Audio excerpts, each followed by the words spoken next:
Learning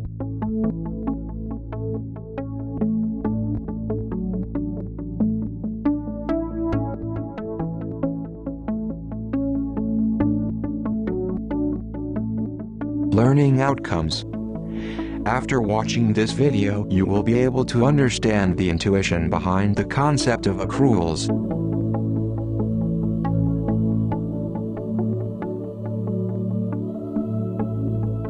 Hi, now we are going to start this new strategy, which is accrual anomaly. If you remember Petrosky class, the course on Petrosky's trading strategy, we spoke about this accrual, right? Pause a bit and think. Did we not say one score which is delta accrual, which is what? ROA minus, if you remember, I'll give you a second to think about it. It's ROA minus cash flow from operations. So that was the accrual number that we have used. So we are going to use, build a strategy using this number which is accruals and see how it works. Before that, let me give you a broad economic intuition regarding why this accrual strategy works. As I have told you, all strategies here are based on economic intuition. It is not data mining, right? So why should this accrual thing work? What is accrual? Again, if you have seen that Petrosky video carefully, I have defined accrual for you. What happens in practice is that a transaction is recorded on accrual basis. That means when a legal liability is incurred, a transaction is recorded. Instead of making it simple, I think I am making it more and more complicated. Let me make it now. Let me attempt to make it simple. Assume that you have sold a good or a service to someone. Now, the payment may happen after 3 months, 6 months, a year, or whenever it is. But in your books, this transaction is recorded the moment this service is rendered. So, moment this legal obligation to do a service and a legal obligation to pay for this service or sale of a good, once that happens, you make an entry. Now, the cash may come later. That can happen later. So, when you make an entry for a sale, you recognize income. So, this is based on accrual. The concept of accrual is you don't really wait for cash to be realized. So, that is what you do in accrual system of accounting. Now, what is the problem with this? What is wrong with this? This is how we do, right? Even in a normal, when you go to your regular shopkeeper, you may not pay every day. You may pay once in a week, once in a month. This is normal. Your salaries, for example, you get at end of the month, right? That's accrual. But you earn it every day, but you get at end of the month. So what is wrong with that? The only problem is there is a chance of default. Assume you have sold a certain good to someone with the condition that that person has to pay after a month, and that after a month that person may not show up. He may not pay at all. There is a risk that cash may not be realized. That's one problem. But so what? If the cash is not realized, you can record a loss at that time. Where is the scope for a trading strategy here? You may be wondering. The trading strategy comes from the fact that lot of businesses use this sort of leeway in order to artificially shore up their earnings. Now, why do they have to artificially shore up their earnings? Because now there are shareholders who like higher earnings, and it's used as an indicator of a manager's performance, and therefore business managers have an incentive to show higher earnings quarter on quarter, year on year. There is a lot of research on that. We may do a trading strategy on this idea itself, but businesses have business managers have this pressure to show higher earnings, and they use accrual as a tool to window dress their accounts. Let me give you a concrete example. Think about a car seller or cement seller or any of these, a manufacturer of cars or a manufacturer of cement or any product. Now, all these managers in the company will have month end or year end targets, right? Now, one way they achieve these numbers is to dump all these to their distributors. Now, if they dump all this to their distributors and record it as sale, now what happens with that? Will the money come now? Distributor may not have the money. and ultimately distributor may not be able to sell, and many of the goods may come back and you may have to pay the money back if you have received also. So, but then as on the end of this month, this dumping these people have done will get recorded as sales, and that will show us, once you have sales, you have higher income, everyone is happy, share price goes up. So this is the purpose. Now what Richard Sloan, who for the first time wrote a paper on this accrual anomaly, what he figured out, that the market fails to distinguish between earnings which are shored up because of accruals and earnings which are driven by cash.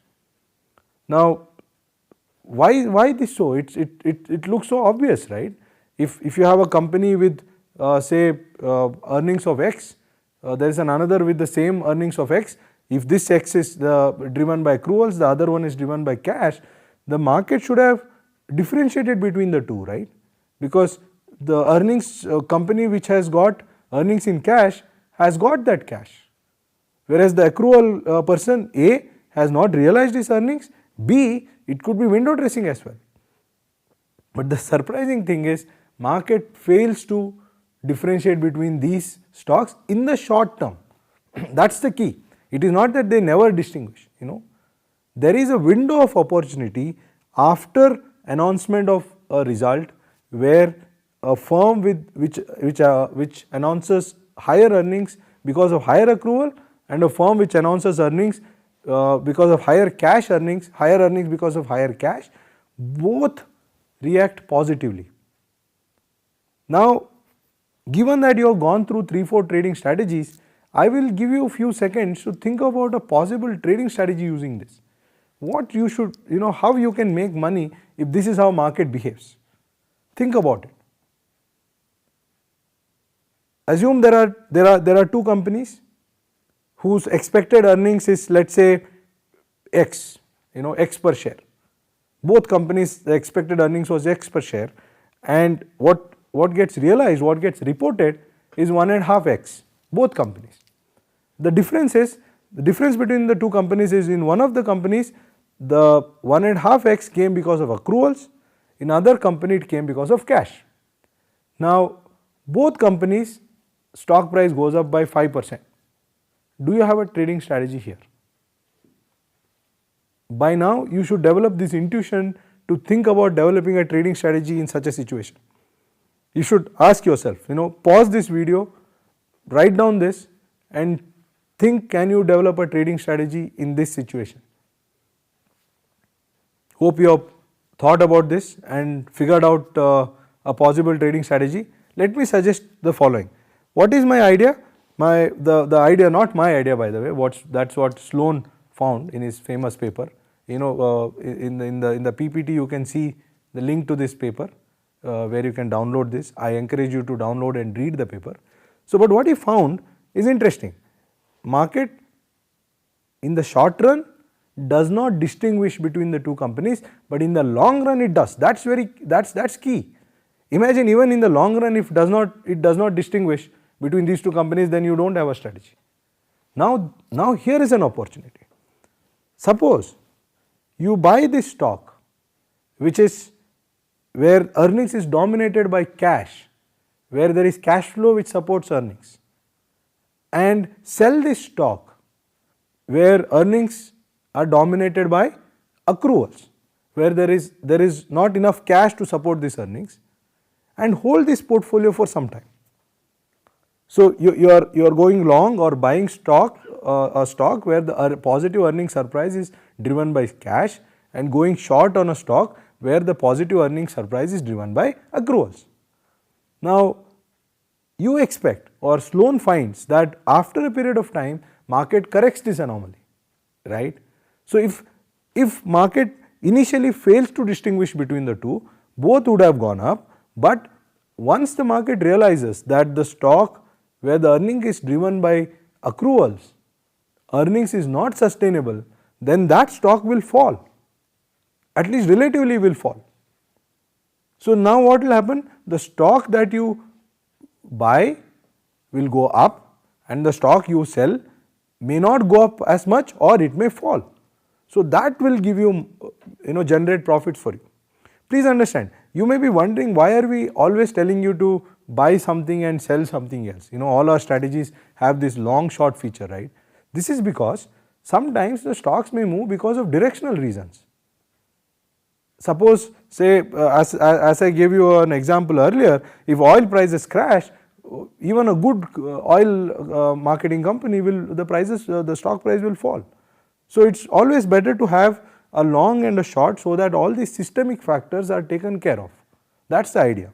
So now if you long a firm with low accruals and short a firm with high accruals and hold on, the moment the market realizes the difference between these two companies, your portfolio will start making money.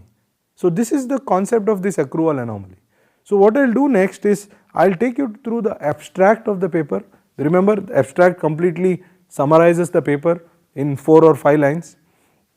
We are not going to do it with every trading strategy because this is important, because this is conceptual. There are number of variants of this accrual anomaly. We are going to do the basic paper, Sloan's basic paper. After that, there have been hundreds of papers written on this topic. We encourage you to go through these papers so that you can improvise and innovate on your strategy. So I will take you through the abstract and then I will obviously tell you the formula and the trading strategy. That's the plan. Let's start with the paper. You can see the paper in my hand. As I've told you, we have already given you a link earlier. You can download the paper. I strongly advise that you have the paper in your hand or in your laptop, whatever medium you are using right now. The title of the paper is "Do Stock Prices Fully Reflect Information in Accruals and Cash Flows About Future Earnings?" It's a scary title. It's like title itself has some 10-15 words. So that's, this is why we did this module on how to read an academic paper, right? Normally people get scared by looking at these kind of titles themselves. So in fact, that's the one of the reasons why these strategies work.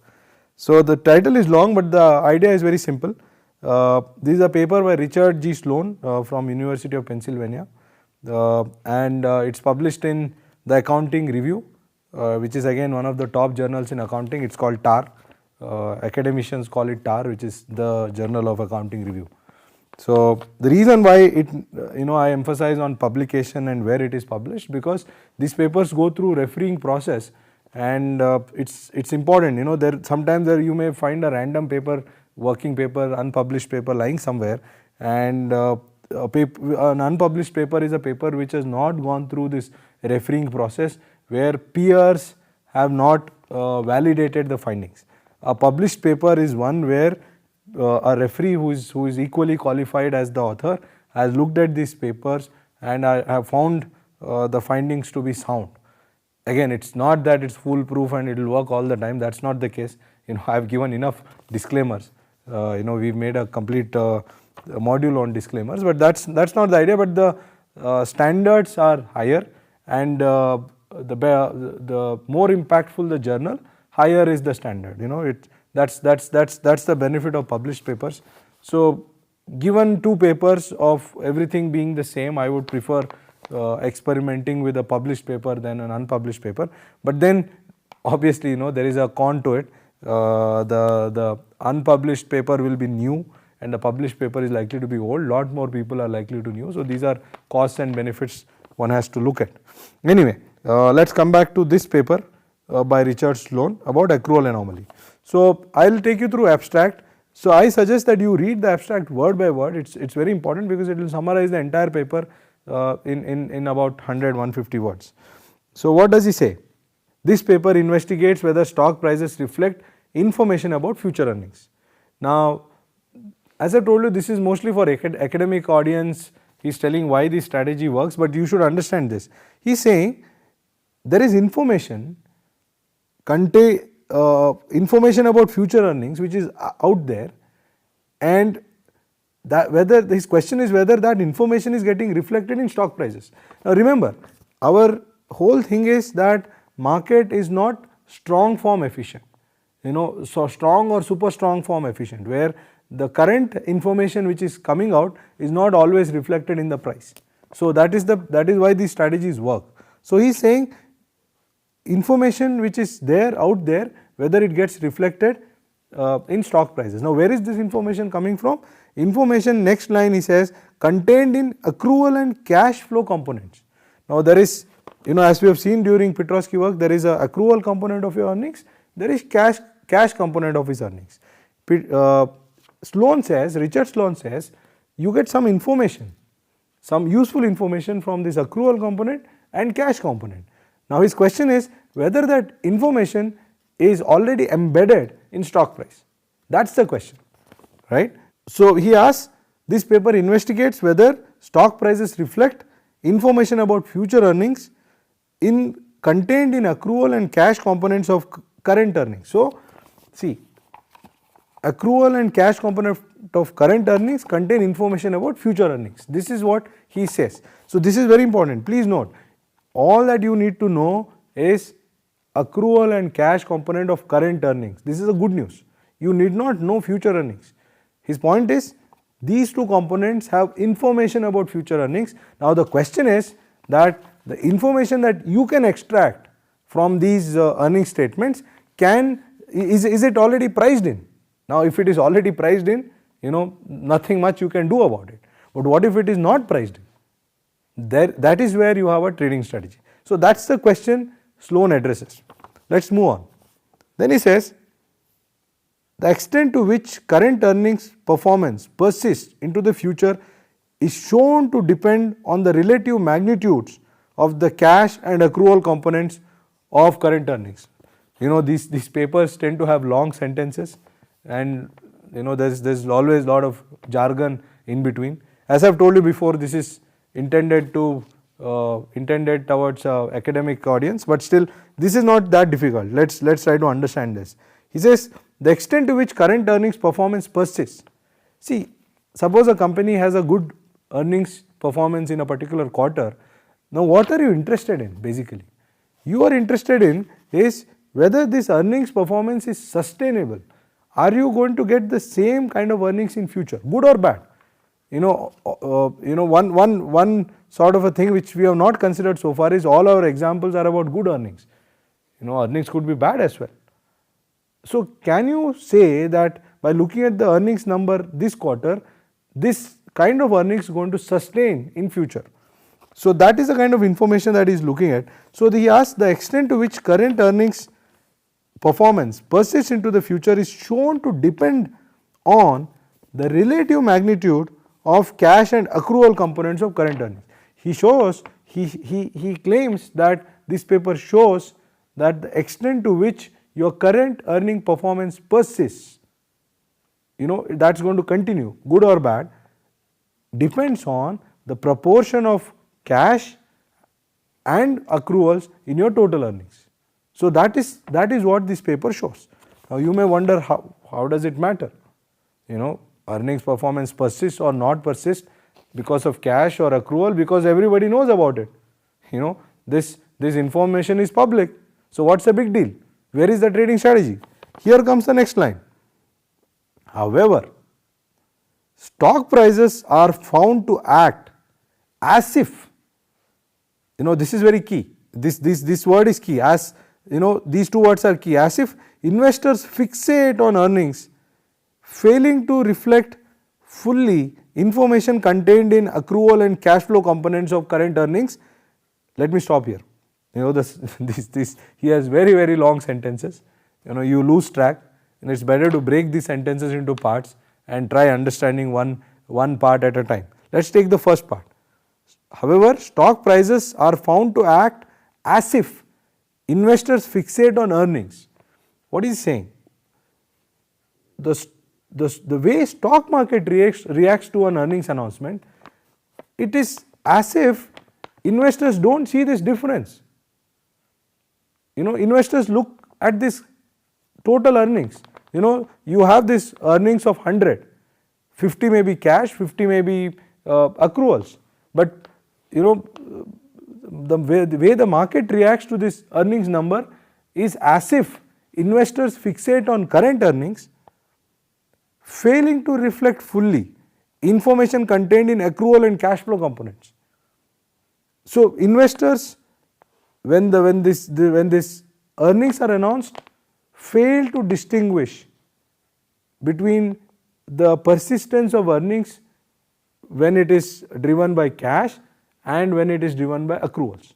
They treat them same. In an extreme case, if the entire earnings of a company comes from accruals or an entire earnings of another company comes from cash, the market reaction more or less is likely to be the same. But then go back to the previous sentence which Sloan said. What he finds that persistence actually depends on whether earnings are coming from accruals, earnings are coming from cash. Actually his finding is that accrual earnings do not persist, cash earnings persist. So failing to reflect fully information contained in accrual and cash flow components of current earnings until that information impacts future earnings. Now is it that people will never understand this? No. Until this information actually impacts future earnings. Now this is what this abstract says. So what does it mean? Point number 1, persistence of your current earnings depends on whether your earnings are caused by accruals or it is driven by cash. Point number 1. The finding from this paper, which he does not mention in the abstract, is that if earnings are driven by accruals, they are unlikely to be persistent. Earnings driven by cash are likely to be persistent. That is the second finding. Point number 3, markets, immediately when the earnings are announced, markets do not distinguish between cash and accrual. This is very, very surprising. He tests this on the US market, supposed to be the most efficient market. And we have looked at this in many emerging market settings, and that's what we find, more or less in line with Sloan. So that's the third point.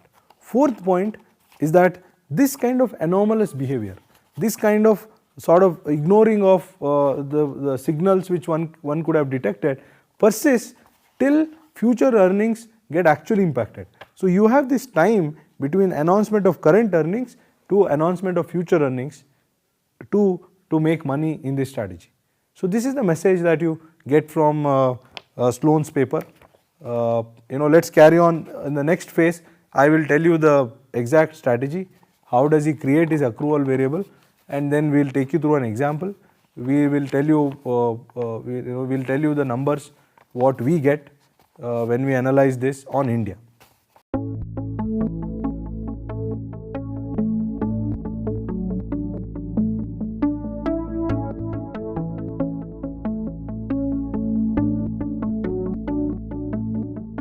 Learning outcomes. After watching this video, you will be able to calculate the value of accruals.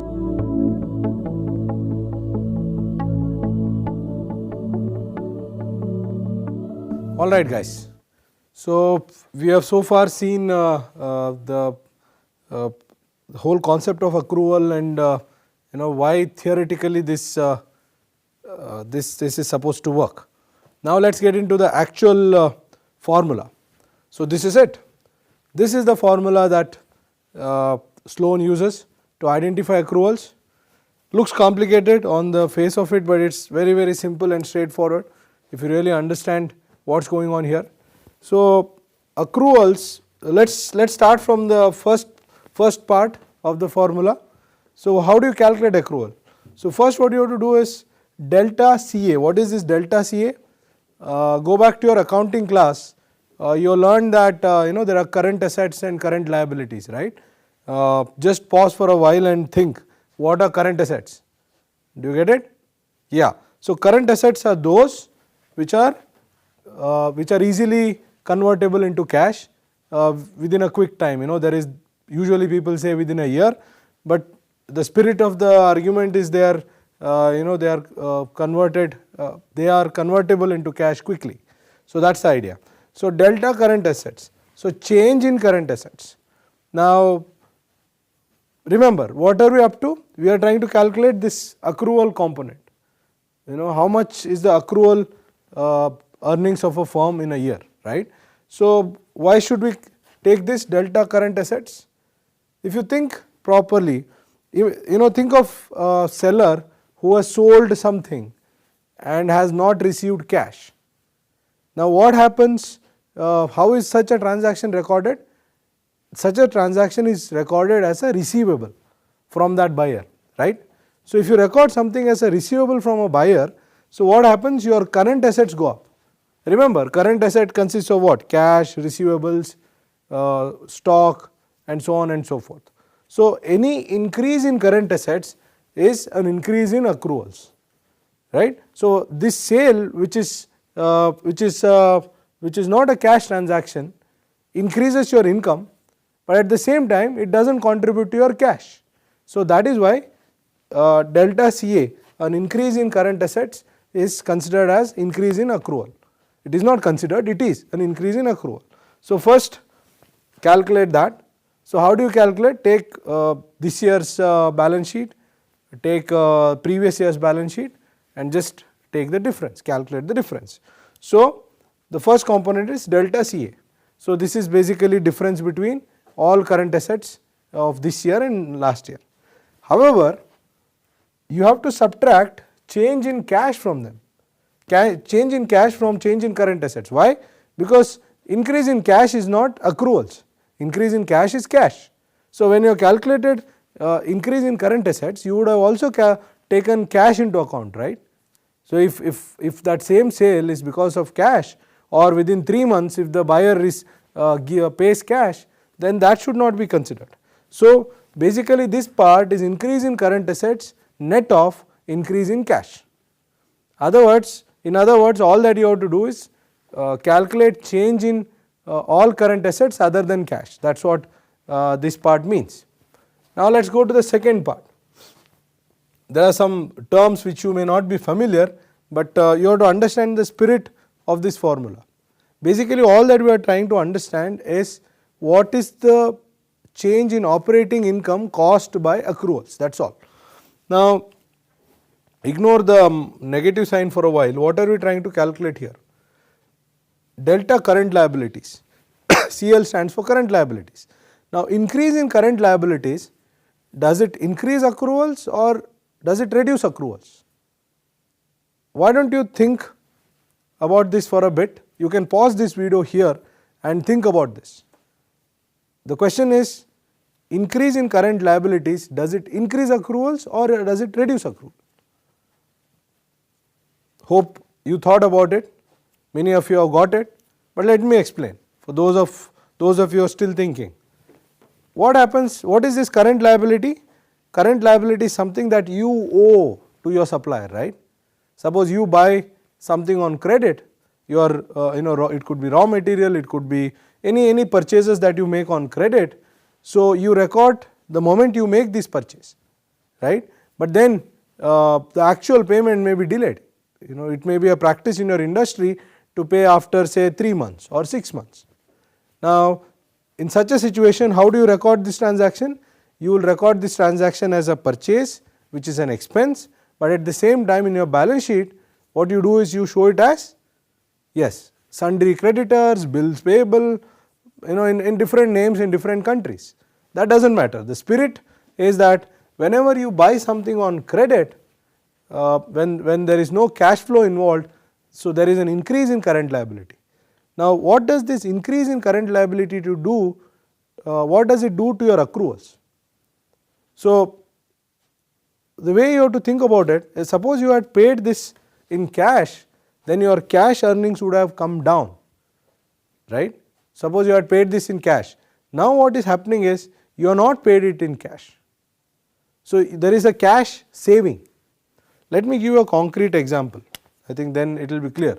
Suppose let us take a case, there is a purchase of say 100 and you do this on, and you have sold this for let us say 150, right. Now, imagine that this entire 150 comes in cash, okay.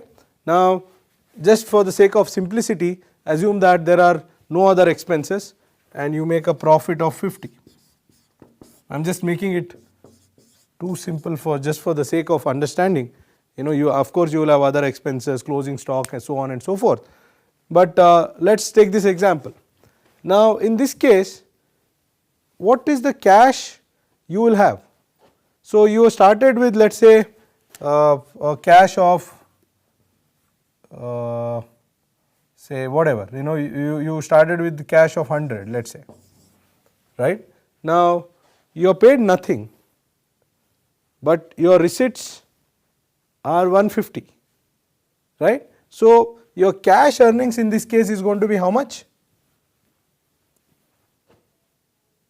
Yes, the cash earning is going to be, I gave that pause for you to think.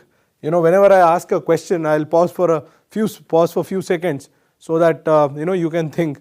Otherwise, you can also mute this video and sorry, not mute, pause this video and see this, think yourself. So what happens? The accounting profit is 50, but the cash you will have, imagine you started with 0, forget about 100. How much cash you will have? You will have a cash of 150, right. So what did this credit transaction do? It increased your, it increased your cash earnings. In other words, it reduced your accrual earnings. So cash earnings is 150. Why? Because you got 150 in cash, you paid nothing, you have cash earnings of 150. Your accrual earnings is 50, right. So if you have to calculate this number from this number, what you have to do? You have to subtract 100 from this number. That is what we are trying to do here, right. So when you subtract 100, so you will actually arrive at the accrual number. So we are trying to calculate what is the part of the earnings which is driven by accruals, right. So that is why current liability is subtracted. It's very straightforward, there is no rocket science going on here. So subtract increase in current liabilities. Now what is this animal doing? Delta STD. Now this is not usual, you will not have it in every company. Suppose there has been an increase in short term debt which is not used for operational purpose. Lot of times for financing activities, you raise money for some kind of investment or any other which is not related to your normal operating activities, that should not be considered as a part of current liabilities, that is all. You are subtracting this, and then this is delta TP. Delta TP is delta tax payable. So any short term liabilities on account of tax payable also should be excluded. Why? Because it is not a part of your normal operations. So first calculate this part and calculate this part. So once both of them are done, then the final part is this depreciation. Now I am sure you have gone through depreciation in your accounting module, right. So pause for a while and think about it. So what does depreciation do? Is there any outflow of cash involved in depreciation? No. So there is no outflow of cash. All that we are doing is we have an asset, we have its useful life, we are writing off that asset over its useful life. That is all that is going on in depreciation. So, but then in your income statement, let's go back to this example. Suppose there is depreciation here. So that depreciation, say 30 here. So that is considered as an expense. So in this case, if there is 30 depreciation, now your profit will be how much? Your accrual profit falls to 20. Why? Because of this depreciation. If you take 30 rupees as depreciation in this case, instead of 50, accrual profit becomes 20, because this 30 is considered as expense here, which is not actually cash expense. There is no cash outflow. Therefore, that also has to be subtracted. So then you will actually get what is the actual accrual component of earnings. So what you do? First step, calculate increase in current assets net of cash. So that is the first step. So that will give you what is the increase in accruals. Subtract increase in current liabilities net of increase in debt which is used for financing activities, and also increase in tax payable. So that will give you that component of cash earnings that needs to be subtracted from here, and finally deduct depreciation, because there is no cash outflow there, it is purely an accounting entry. So the balance that you get is the accrual component. So this is the first step in arriving at this formula for trading. on this strategy.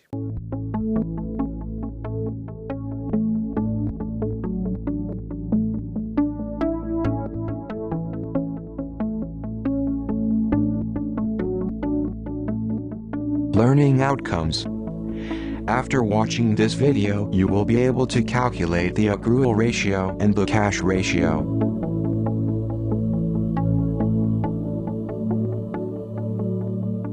Now let's go further. You must be thinking we can start trading right now, get into the actual trading strategy. No, you will have to wait for a while. We are not yet there. What did we do? We actually figured out how to compute this accrual component of earnings, right? That is what we did. Now the next task is to separate accrual component from cash component. So if you are given a total earnings, how do we separate accrual and cash? That is our next task. That is what we will do right now. So what you do is, let us say you pick up an income statement. So you will get this, the income number that we are interested in is what? Income from, any guesses? You can think about this. What does this mean? Income from continuing operations. So we are interested in income from continuing operations. Always pick up this number first. Now why are we stressing on this income from continuing operations? First let us focus on this operations part. In all our trading strategies, unless and otherwise specified, we are interested in that part of earnings which is from operating, which comes from businesses core operations. Why this? Because our task is to find out, our aim is to find out earnings which is sustainable, right. So earnings which is coming from core operations of the company is considered sustainable. Now assume that a company has sold a large asset in a year and made some profit. Suppose it has sold some land. A company had a land which it bought 50 years back and sold. It is possible that it makes a huge one time gain, but you know clearly that every year you can't be selling your land, right. Assume that at times it may happen that you may get a large tax refund. It does not happen all the time. So such incomes should be excluded. So if you have incomes which are one time in nature, which are not from operations, which are sort of exceptional items, such income should be excluded. Similarly, if you have expenditures which are extraordinary in nature, what do I mean by extraordinary in nature? Think about an expense.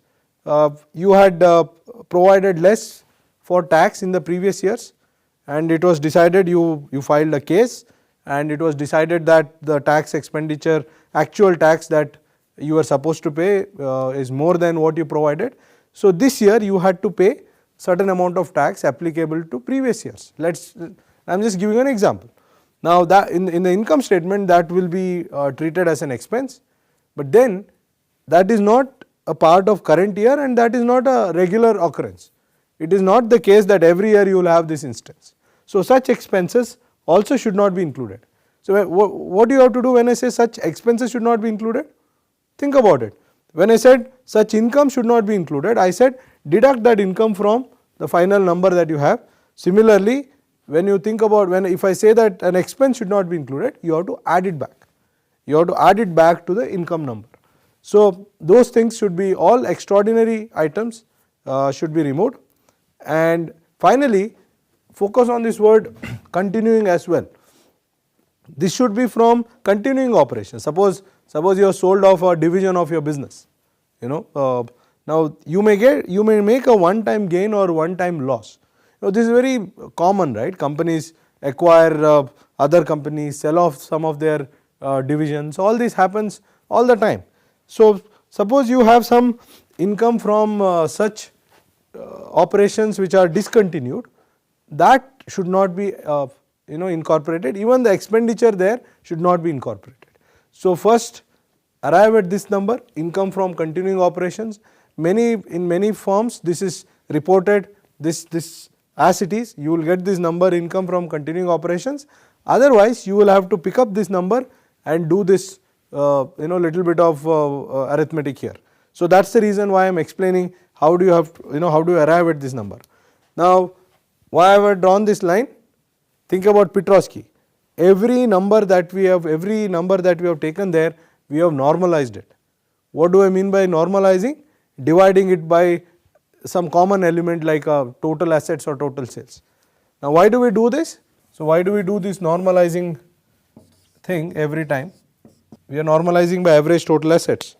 Okay. So this is done just to compare, right? Think about a firm with $1 billion in say profits and a firm with $1 million, and if you compare their accruals and cash component, it's always the case that the $1 billion firm will have higher accrual and higher cash.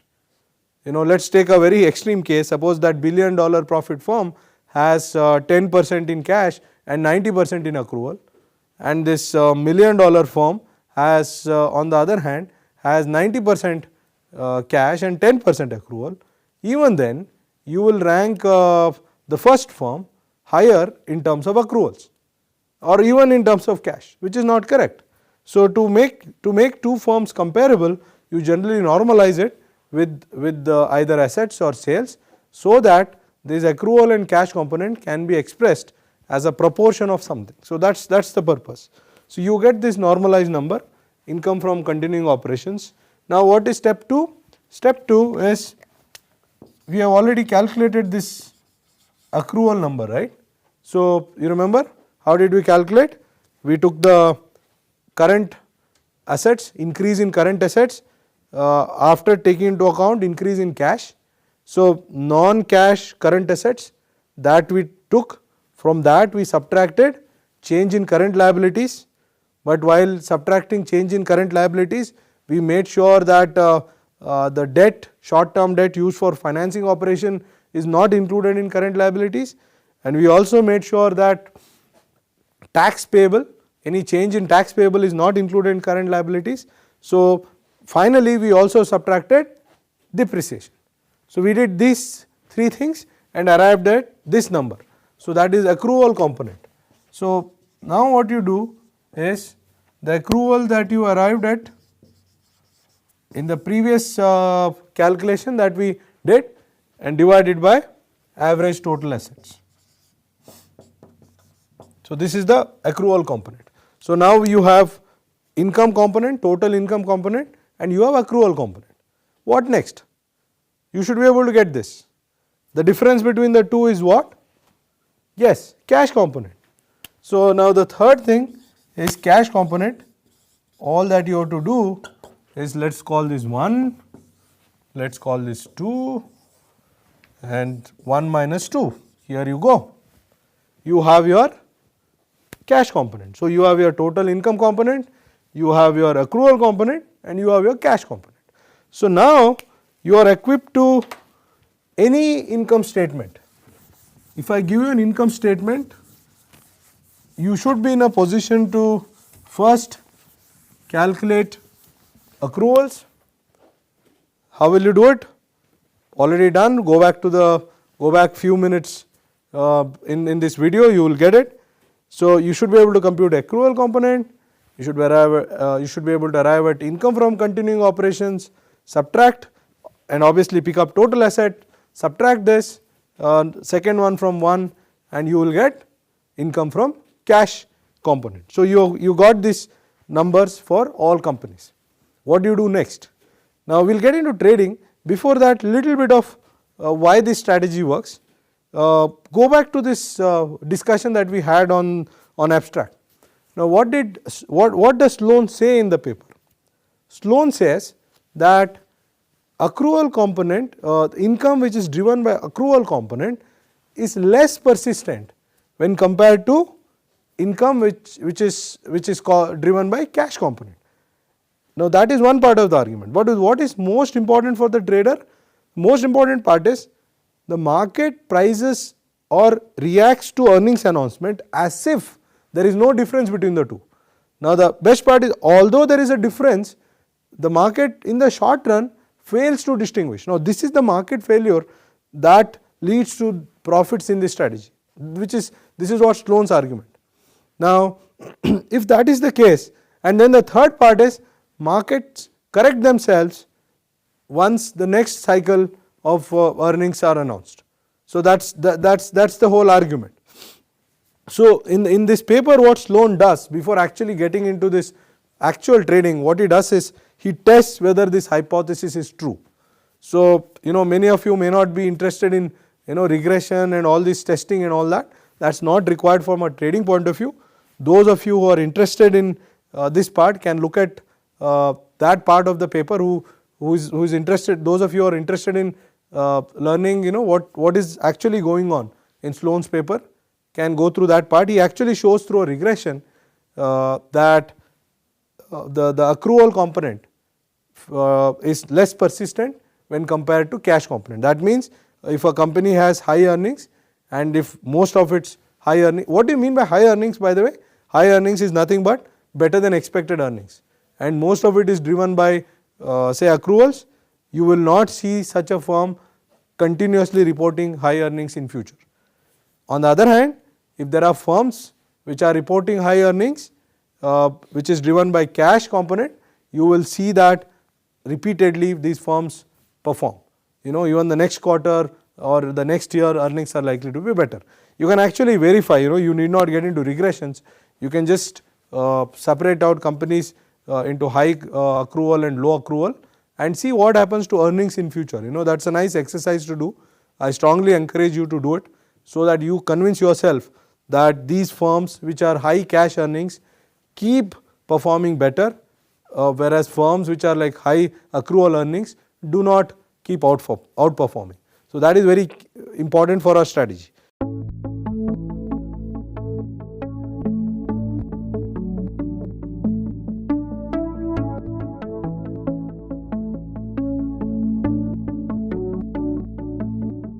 Learning outcomes.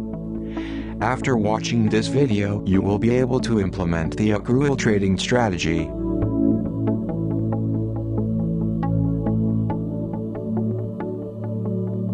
Let's quickly recap what we have done so far. We have calculated accrual component, and then we have learnt how to segregate accrual and cash component from total earnings, right? Now with that, we are actually equipped to sort companies based on accrual components. In other words, if you are given a list of say 100 companies, you can actually calculate this component for each and every company and then rank these companies based on accrual or cash component, whichever way, right? In fact, that's the first part of this trading strategy. Now let me describe the actual trading strategy that people use using this accrual anomaly. Now the first step is compute this ratio for each and every company, either accrual or cash. So throughout this example, what I will do is I will take accrual ratio. So if I am taking accrual ratio, please remember rule of thumb: high accrual is bad, low accrual is good. If you are doing if you are taking cash ratio, you have to do the opposite. That's all. So let me take accrual ratio throughout this example. So what you do is, as soon as results are announced, the first step to do is for each company compute this accrual ratio. That means compute the accrual component and divide it by total assets. So you get this ratio. Now the second step is to rank companies based on this ratio. So the highest to lowest. Now please remember, when you are back testing, you should always create an environment as if which is replicable in real trading in future as well. What do I mean by that? Suppose if there is a 2-month gap between announcement of results and end of the quarter or end of the year and the actual announcement of results, you should actually start trading from the time where the figures are available. I have already talked about this while doing Petrosky. Suppose now you want to test whether accrual works in 2013 and let us say end of the year is December 31st, 2012, you should not start your back testing on 1st January 2013. Why? Answer is simple. On 1st January 2013, you did not know about these numbers. Neither was the broader market aware of. Remember, in all our trading strategies, we do not assume that you have some kind of private information. That's not required. So keep this in mind always. In all our trading strategies, when you do back tests, you have to behave as if this is future.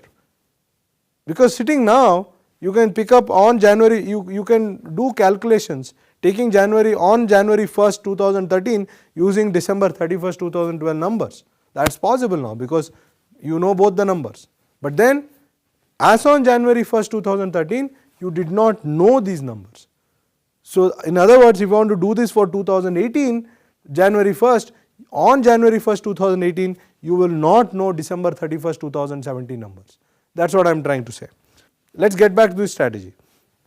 Each company, you calculate this accrual ratio, you have this number, now rank the companies, very simple. Once you rank these companies, then categorize them into deciles. So, obviously you will get 10 categories, 1 to 10. Now what is the trading strategy that Sloan tests? What Sloan does is that, now we are talking about accrual, right? I think it's a good time for you to pause and think what should be long and what should be short. Because by now, since you have seen many strategies, you should have got this understanding of what we will short and what we will long. Remember, our idea is firms whose earnings are driven by accruals, earnings are less sustainable.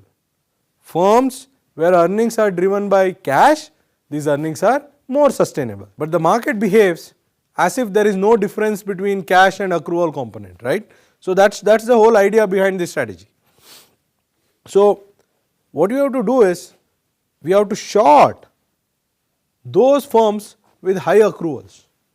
So in this ratio, those which are in the, suppose you are doing in an ascending order, so the last decile is the one, the category of last decile is the one that needs to be shorted, and we go long on those firms with low accruals, which is the first decile.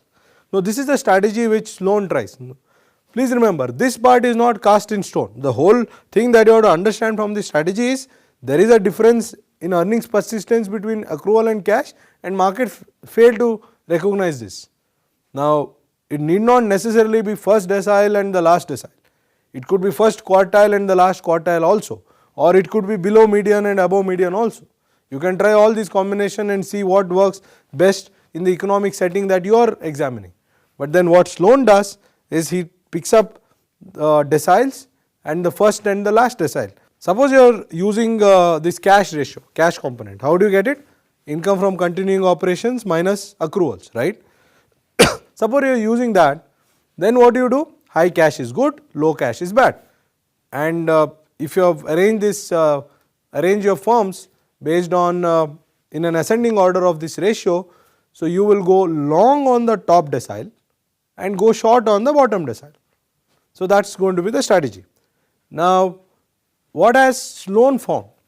Now what Sloan does is, he takes a period between, I think 30-year period between 1962 to 1991, and he tests this strategy where he holds this, he does this low decile, high decile portfolio, long short portfolio, and holds this for a year, for about, and every year he does it. And what he finds is that, very interesting, on an average returns are about 10%. Now you may think, what is great about 10%? Even a passive fund which just buys and holds an index may make 10% most of the time, right. What's so great about 10%? It is great because you have invested nothing. Yeah, it is true, because what are you doing? You are going long on a decile and you are going short on a decile. So you buy something, sell something. So what have you invested? Zero. So technically the expected return, if the markets were perfect, is zero. You should not have made any return, because you have not invested anything, but then you make 10%. This is huge. Remember, although in theory you invested zero, number of, in real life you will have to put up some margin for going short. You can figure this out from your broker. The rules differ from country to country. There is no point in talking about it in this video. There is no generalized rule here. that you can figure out. Again, depends on the economic setting that you trade in. But then the investment is very low. Either it is zero or it is the margin that you have to put up. The returns that Sloan finds in the US is more than 10% for a 30-year period. And more interestingly, I think only 2 of those 30 years he finds negative returns. Now this is fabulous.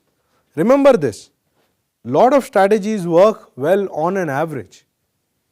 But then, as I have warned you before in one of the earlier videos, we have explained that if you have a strategy that makes money on an average, but then there are years where you make large losses, such strategy may not be sustainable. You may not be able to continue or hold on until that period when you make that large gain. But here that is not the case. You make regular gains and occasional losses, and that too, those occasional losses are not huge. Now remember, this is in the past. There is no guarantee that this is going to happen in future. That is true with any trading strategy. But this is over a 30-year period that Sloan has tested. Number of people have tested after that. This strategy does not work as well in the US market now because people have figured it out. But then in other markets, emerging markets, we have tested this on India. It works very well. This strategy works. So what you have to do now? In your respective countries or whichever country where you want to trade, pick up the income statement and balance sheet of firms, calculate these 3 ratios, income from continuing operations, accrual ratio, cash ratio. Of course, first you have to calculate the accrual component itself, divide the firms into deciles, and then decide, then execute your strategy. Go long on short, top or bottom decile based on whether you are sorting them using cash or accruals. Remember one thing, you have to check whether shorting is allowed in the country where you are trading. In many cases shorting is not allowed. Then you may have to restrict yourself to only those firms where you are allowed to go short. That is one thing that you have to check, and then you can execute this strategy. Again, I recommend that you first back test this strategy for a number of years, and once you are reasonably confident that this works, you can test this on a mock portfolio and then implement on your implement this with real money. So any questions, any doubts on this, you can write to us. We will move on to the next strategy now.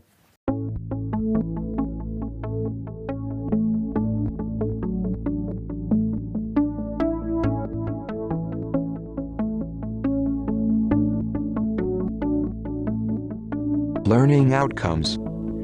After watching this video, you will be able to understand the concept of beta.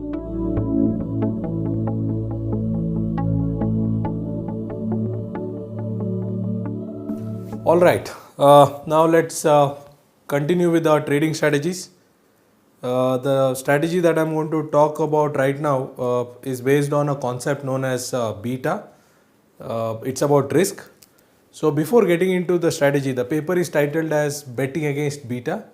But before we start the strategy, we have to have some understanding of this beta, whatever, depending on which part of the world you are. In some part of the world it's known as beta, some parts of the world it's known as beta, whichever way, the meaning is the same. Now this whole concept of beta came from attempts made by financial economists to measure risk, right? So an assumption made in academic finance is that since investors are sufficiently diversified, what really matters is the systematic risk, not individual stock specific risk or idiosyncratic risk. What do I mean by systematic risk and idiosyncratic risk? Let me give you an example. Risk of, say, inflation, risk of a recession.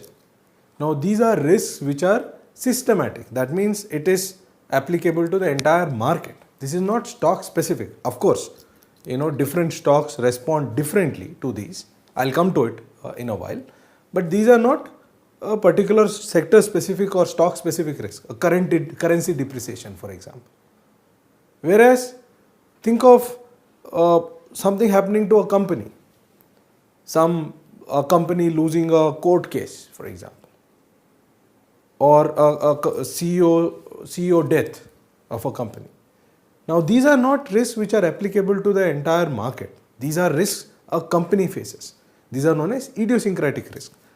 Now, if you think carefully, it's easy to see that idiosyncratic risk can be diversified away. Now, what do I mean by diversifying away idiosyncratic risk? Some companies will have negative shocks, some companies will have positive shocks. In some companies, let's take this court case, some companies may be losing cases, some companies may be winning cases, right? Some industries may face positive price shock, some industries may face negative price shocks, right? So these are shocks. If you are sufficiently diversified, whenever idiosyncratic shocks hit, they cancel out each other. Therefore, for a diversified investor, an investor who holds a diversified portfolio, these do not matter as much. Of course, there are some papers which show that these matter because investors are not sufficiently diversified. But let's stick to this idea that for a diversified investor, these idiosyncratic risks that impact a particular company or a particular sector, they don't matter as much. What is more important is systematic risk.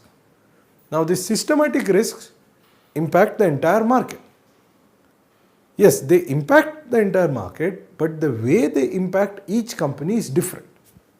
Now, sensitivity of each company,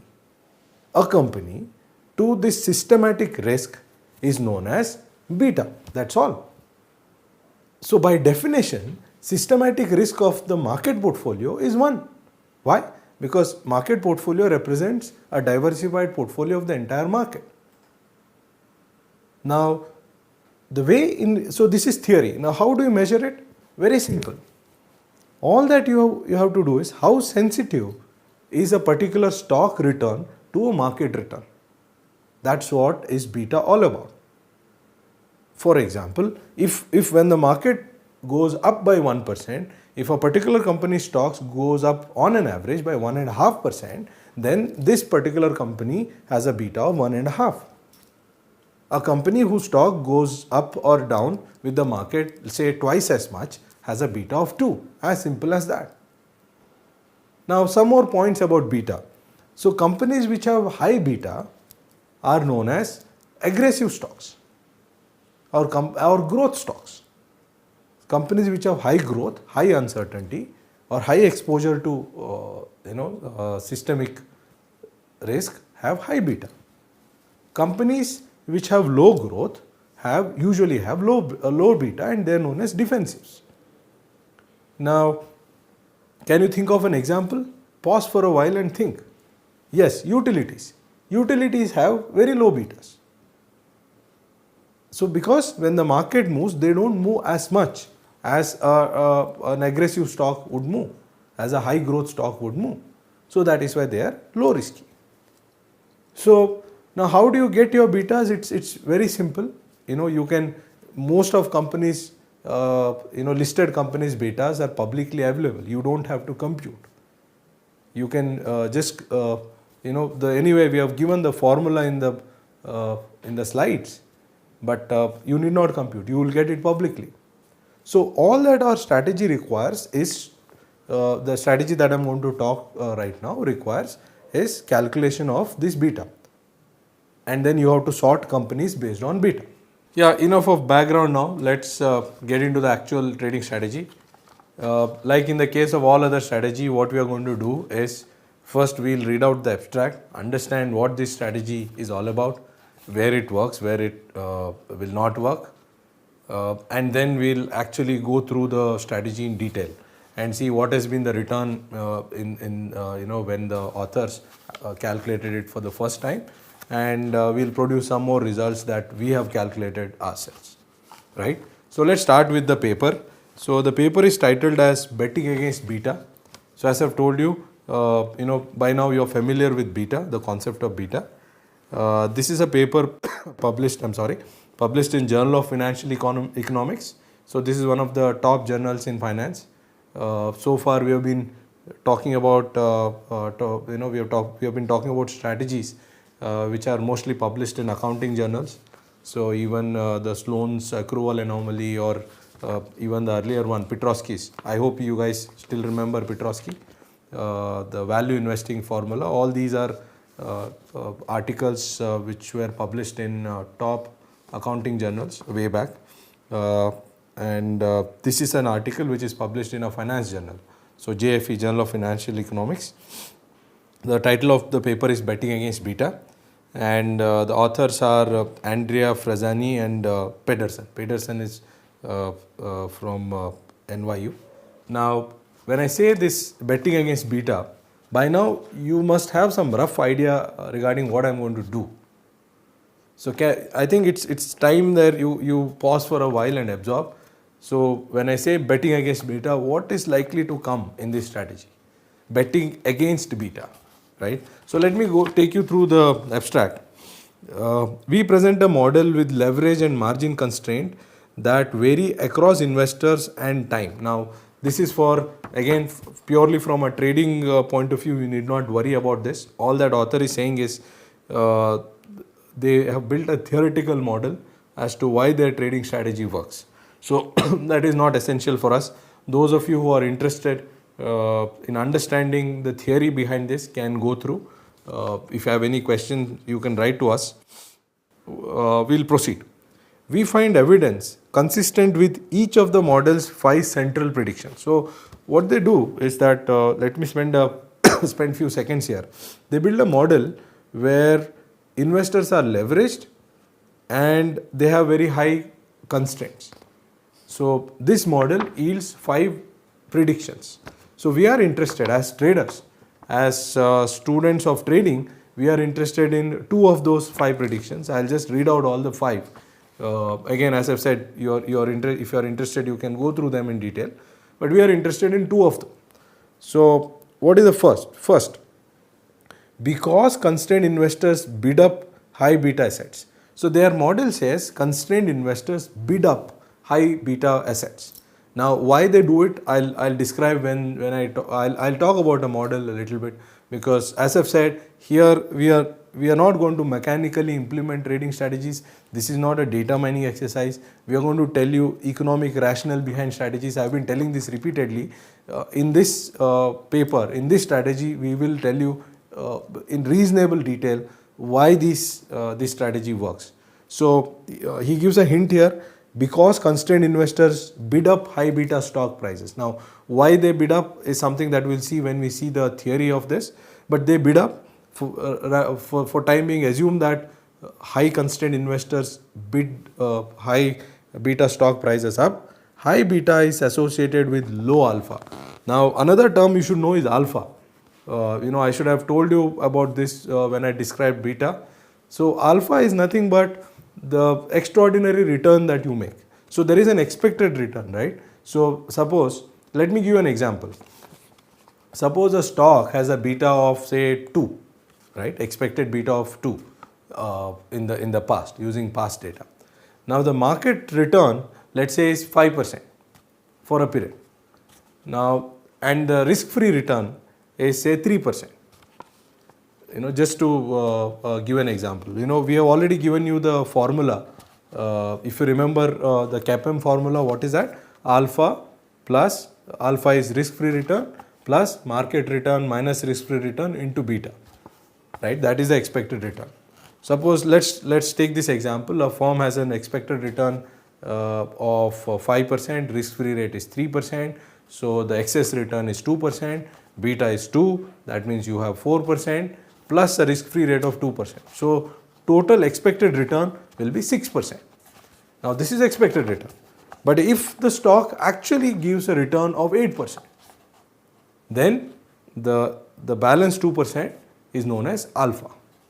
So that is the alpha that they are talking about. So what they say, that because constrained investors bid up stock prices, significantly, high beta stocks have low alpha. That's the point. Now, by now, you should get hints of what is the trading strategy going to be. Some particular type of stocks, all that they are telling us is particular type of stocks are likely to be overvalued. That's all they are trying to say. Right? So if they are going to be overvalued, what are you going to do? Pause for a while and think. Now, let's proceed. So they say that because constrained investors bid up high beta assets, high beta is associated with low alpha. As we find empirically for US equities, 20 international equity markets, treasury bonds, corporate bonds and futures. See, they test this strategy, or they test this point that high beta stocks are excessively bid up, and hence they have low alphas on not just one asset class. They test this on many asset class. They test it on US equities, they test it on bonds, they test it on treasury bonds, corporate bonds and also futures, derivative instruments.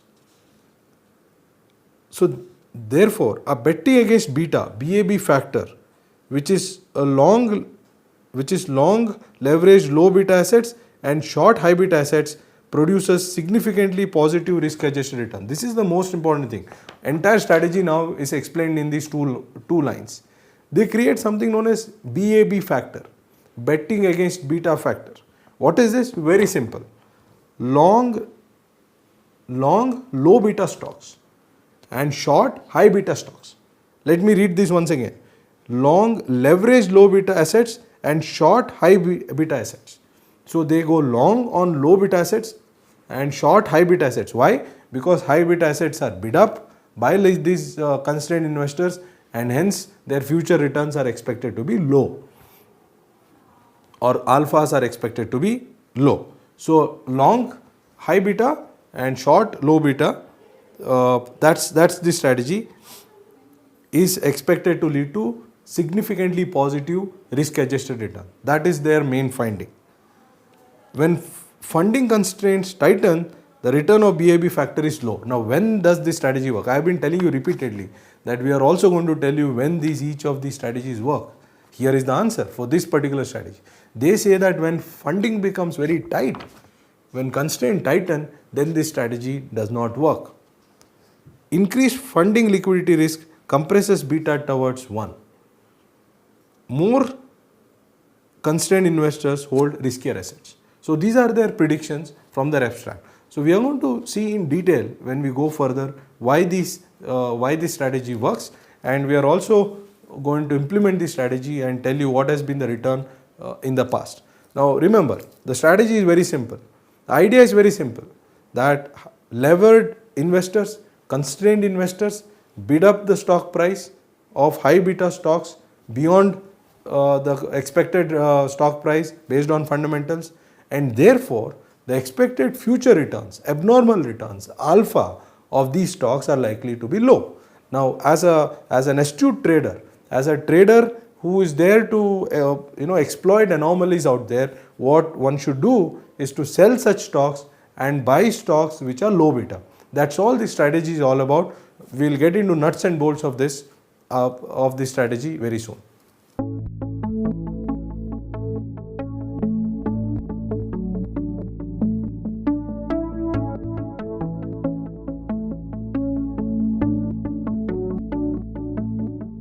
Learning outcomes. After watching this video, you will be able to understand the concept of capital asset pricing model.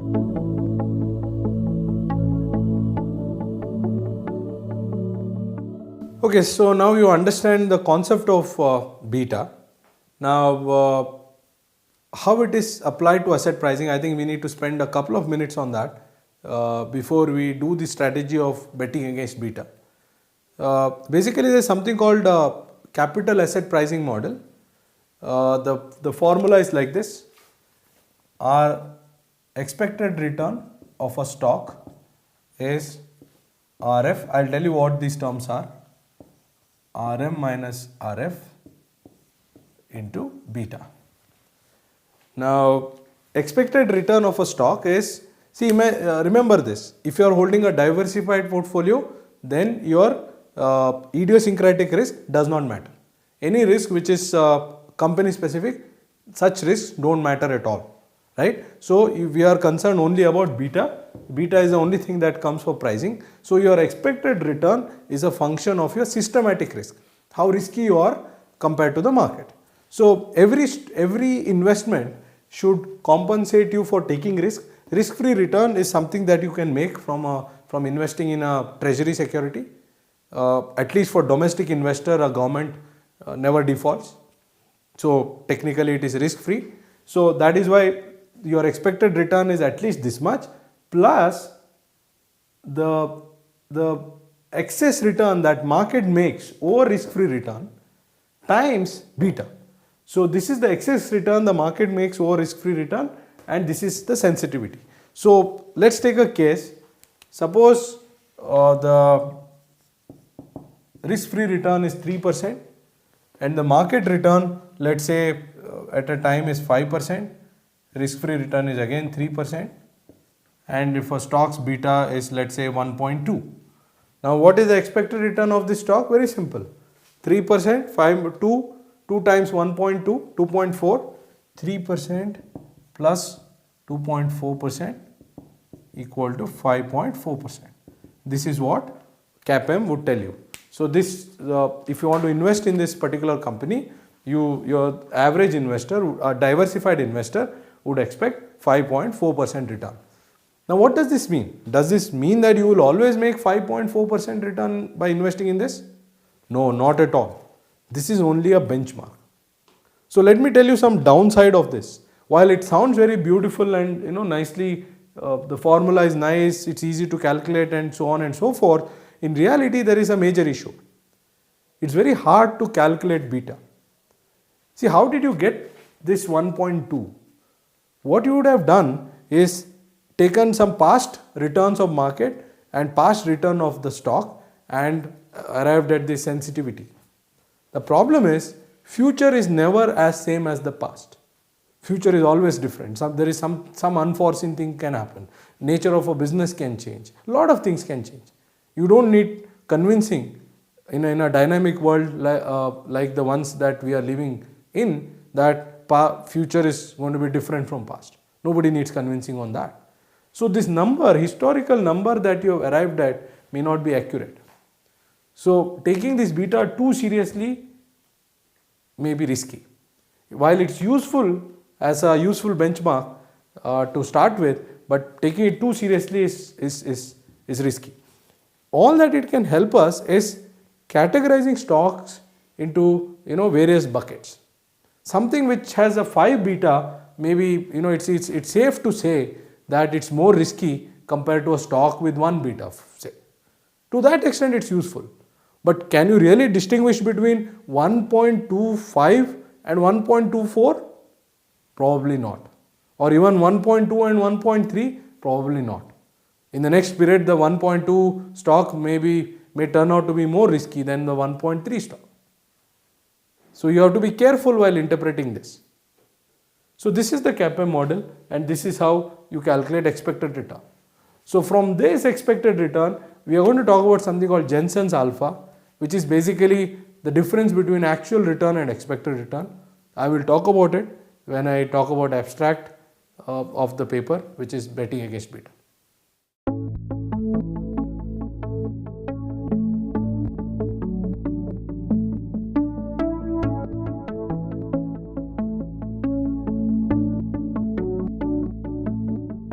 Learning outcomes. After watching this video, you will be able to implement the betting against beta strategy.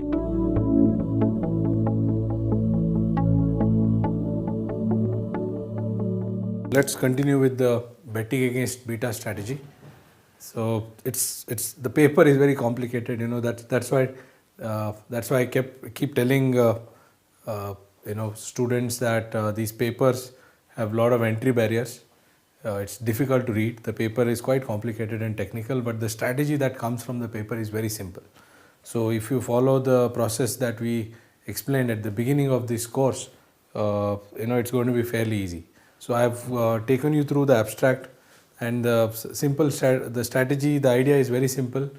There are stocks with high beta and low beta, and a lot of times these high beta stocks are overvalued. Constrained investors bid their prices up, and there is your opportunity. So a trading strategy where you're short on high beta stocks and long on low beta stocks is likely to make money. Now this is a strategy in a nutshell. Now we already seen how, we have discussed about this beta. It comes from CAPM, capital asset pricing model. Basically all that you have to do is so expected return from a stock is risk free rate plus beta into RM minus RF, and alpha is your alpha is say actual return minus expected return. So these two things are important in this strategy. So once this is the equation to estimate beta, but do you have to do it? Do you have to sit and calculate, run this regression? What if you are not exposed to this regression, then can't you trade this? The good news is you need not calculate yourself. So if you go to any website, financial website of your country, so you will get betas for most of the popular companies, companies which are traded well. So this is not a difficult thing to obtain. Once you obtain beta, so all that you have to do is you have to sort companies based on beta. So you can do it by industry, you can do it by market, and if you are by asset class. Suppose you are trading in different countries, you can do it by country as well. So once you rank stocks based on beta, then you have to calculate median beta and divide stocks into above median and below median. Yeah, that's it. It's such a simple strategy. You do above median and below median, and you can pause for a while and think what you should long and what you should short.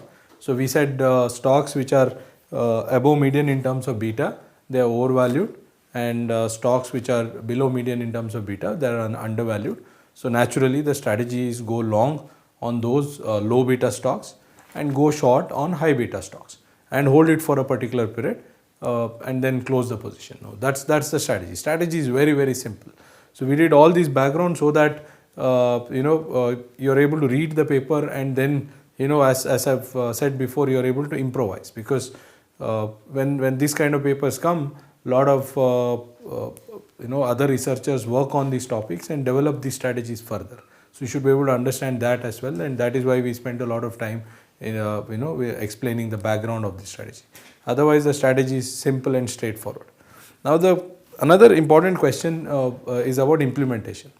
Now if you go back to Petrosky, I said that you have to wait for some time before after the end of the year, right? After end of any period. Now if you recollect, what is the reason? Because you will have to wait for the accounting numbers to come. If your year ends on December 31st, there is no way on January 1st you will know what the profits are, what the sales numbers are. You will not know that. So you have the auditors, the accountants have to prepare the numbers, they have to get audited, they have, the board has to, audit committee has to clear, and there are a lot of procedures. However, here that's not the case. All that you need to calculate beta is return on market and return on stock price, return on the stock. That's what you need. So the expected return of a stock is calculated this way. So that is why this is quite easy to calculate beta here. Suppose you trade, your trading period starts on say June 1st, let's say. So what you have to do is you have to decide whether you will calculate beta over 6 months, 1 year, 2 years, whatever works best in your setting. So once you select that period of 2 years, say June 2017 is when you're going to trade. So then what you do is 6 months before that. So let's take July 1st, so that January to June becomes 6 months. Pick up this January to June 6 month period and calculate the average beta. Now calculation is difficult. You can just find out the average beta for 6 months in the last from January to June, and that is the number for each company, and that you can calculate right as on June 30th after market hours. You don't need to wait for some company to announce results, because these are stock price based. So this trading strategy can be executed right on the first day of the year, month, whatever, based on your holding period. How long you have to hold? Ideally you should hold for a month, but you can try various combinations. So what we have tried and we have tested using data is a 6-month rolling window. Again, what is this rolling window business?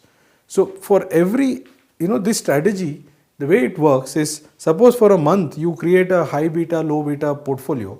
It's quite possible that some high beta stock becomes low beta next month. How? Let me give you an example.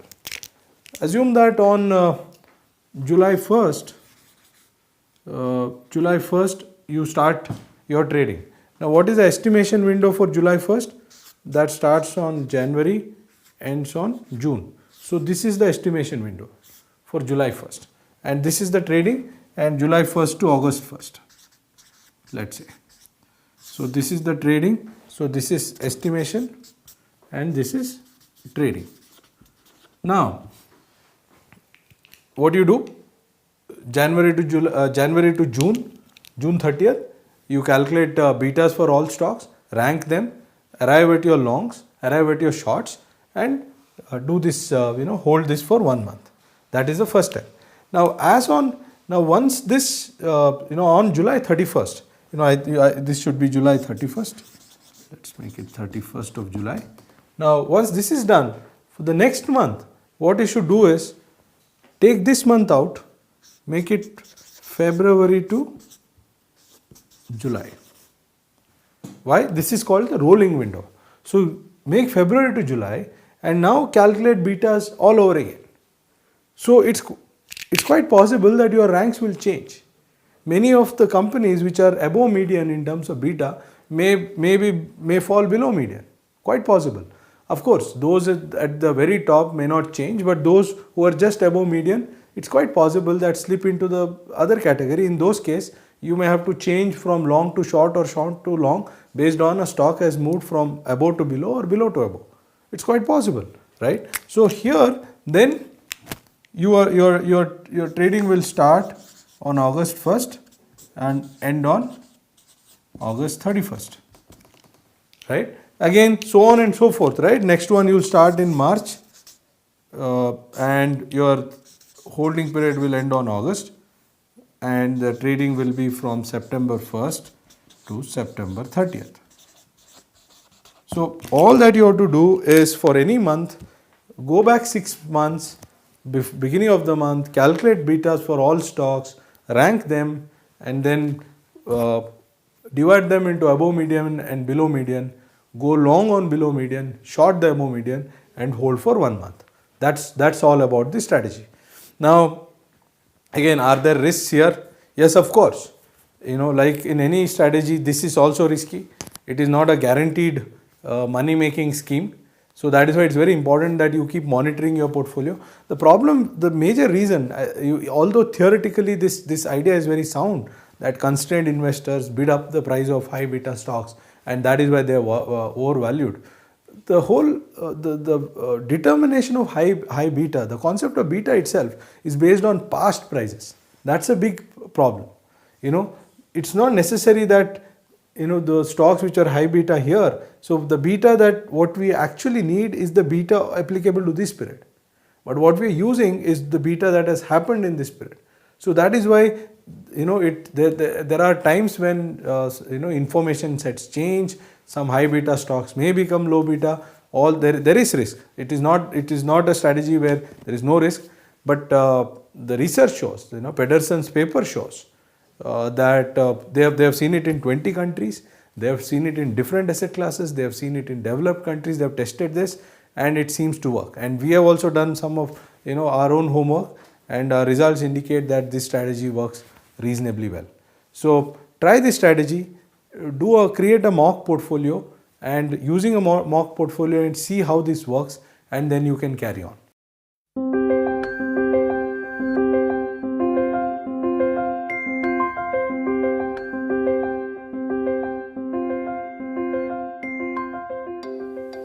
Learning outcomes.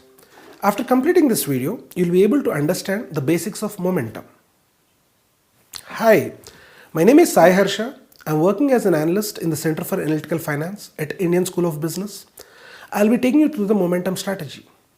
The lesson plan is very straightforward. First, we'll be discussing the basics of momentum followed by the actual strategy.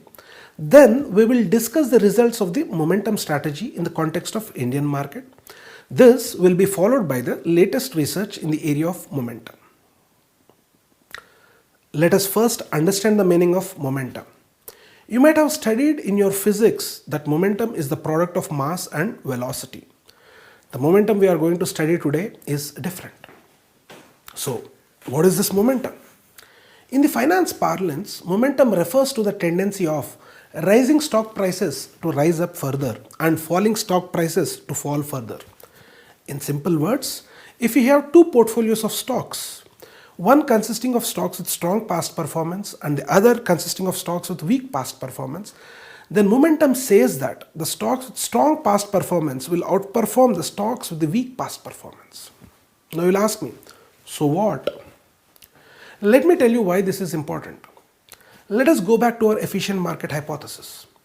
According to efficient market hypothesis, at any point in time, security prices are said to reflect all available information. This means you cannot predict the future stock price. But momentum shows that rising stock prices rise further up. That is, it is predicting the direction of stock price. And this is against your efficient market hypothesis. Now, when a security or a group of securities perform contrary to the notion of efficient markets, we call it an anomaly. Momentum is a market anomaly. Momentum is one of the most investigated effects in academia.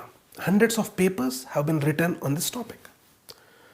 A lot of studies have shown that the momentum effect works in the US markets, stock markets of other developed countries, and also in the emerging markets. This effect works in large cap stocks as well as small cap stocks. Our strategy is based on this anomaly. Now that we have understood the meaning of momentum, let us learn how to measure it. So the next question we are going to answer is, how do you measure the momentum of a stock? Momentum is the total return of a stock, including the dividends of the stock over the last n months. This period of n months is called the look back period. You are here, this direction is future and this direction is past. You are calculating the return over the previous n period. So we call this the look back period. The look back period is very important and we will discuss the importance of this shortly. Now, before we proceed any further, I would like to clarify one more thing. We have an indicator by name momentum indicator in technical analysis also. To distinguish this momentum from that of technical analysis, we will call this momentum generic momentum or simply momentum. If I have to refer to the other momentum indicator of technical analysis, I will clearly mention it to you. Now, let us go back to the look back period.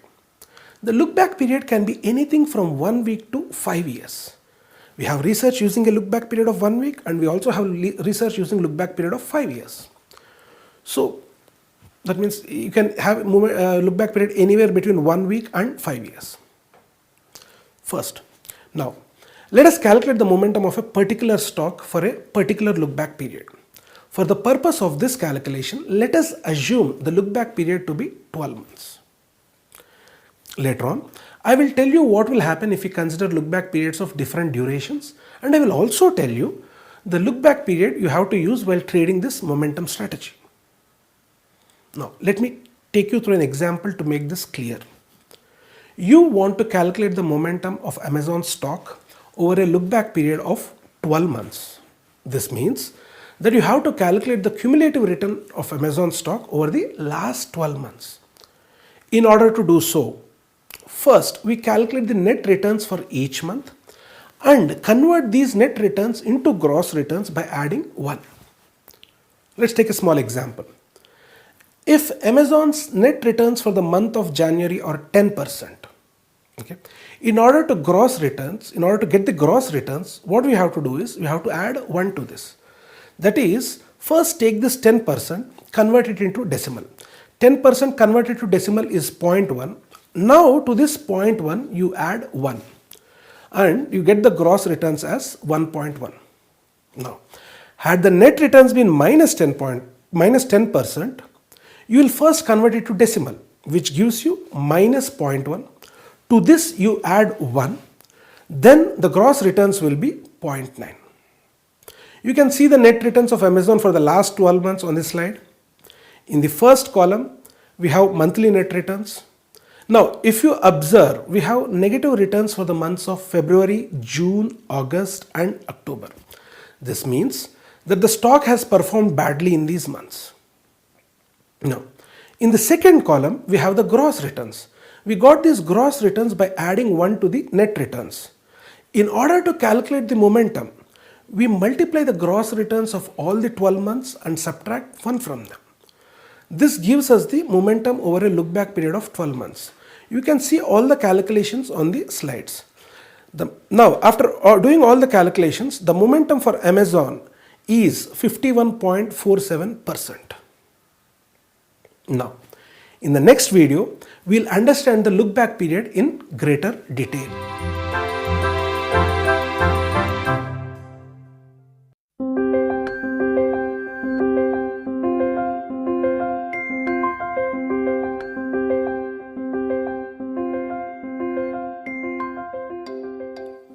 Learning outcomes. After watching this video, you'll get a detailed understanding of the look back period. Let us now discuss the look back period in detail. Previously, I told you that the look back period is important. Why is this important? It is important because based on the duration of the look back period, we get 3 different types of momentum. The 3 different types of momentum are short term momentum, intermediate term momentum, long term momentum. You will now study each of these in detail. Please note that out of these 3 definitions, we will be using the intermediate term momentum in our strategy. So, first we will study the returns of short and long term momentum and then see how these are different from the intermediate term momentum. First, let us start off with the short term momentum.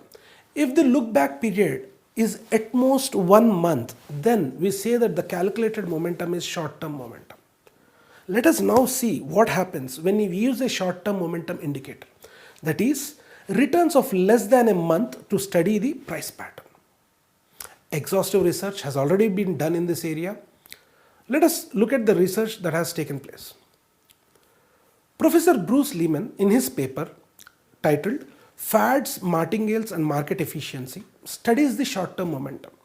He uses a look-back period of 1 week and calculates the short-term momentum. He finds that the portfolios of securities that had positive returns in the prior week typically had negative returns in the next week. Similarly, portfolios constructed with stocks that have negative returns in the prior week typically had positive returns in the next week. Now, this is a very interesting result. We'll come back to this. Professor Narasimhan Jagdish, in his paper titled Evidence of Predictable Behavior of Security Returns, does an almost similar exercise as Lehman. He uses a look-back period of 1 month and finds similar results. He notices that last month's winners are next month's losers and last month's losers are next month's winners. And the effect that he notices is large and significant. The main takeaway from these 2 papers is that short-term winners, that is, stocks with positive short-term momentum, are losers in the near-term future, and short-term losers, that is, stocks with negative short-term momentum, are winners in the near-term future. This means when we measure momentum over a short time horizon, we can expect to see a reversal in short-term future returns. Next, we now study long-term momentum. If the look-back window is a longer period, say between 3 and 5 years, then we say that the momentum calculated is long-term momentum. Werner de Bont and Richard Thaler, in their paper titled Does the Stock Market Overreact?, study the effects of long-term momentum. They use a look-back period of 3 years to calculate the long-term momentum. They show that losers outperform winners in the next 3 years. The same results holds good for look-back period of 5 years also. This shows that long-term momentum, in a way similar to short-term momentum, leads to return reversals in the future. Now, we are starting intermediate term momentum. If the look back window is between 6 and 12 months, then we say that the momentum calculated is intermediate term momentum.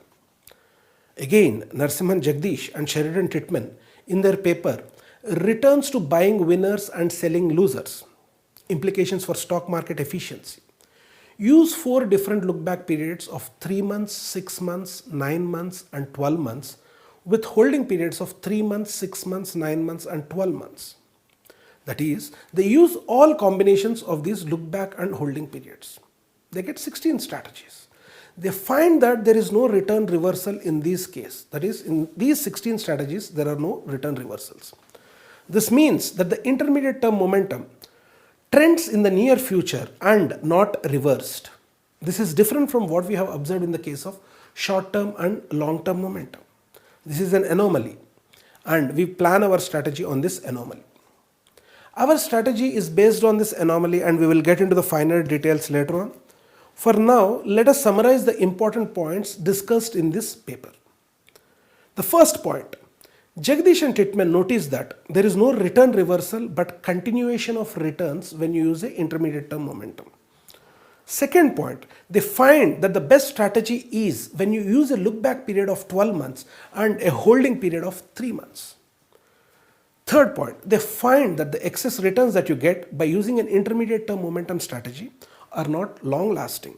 In other words, if you use a look back period of 12 months and hold the stocks for a long term, then again you experience return reversals. Let us summarize what we have learned so far. We have seen what happens when we consider different look back periods, and we have also seen the importance of the intermediate term momentum. We will be using the intermediate term momentum in our trading strategy. This is what we have seen. With this, we finish the basics of momentum. In the next video, we will study the actual momentum strategy.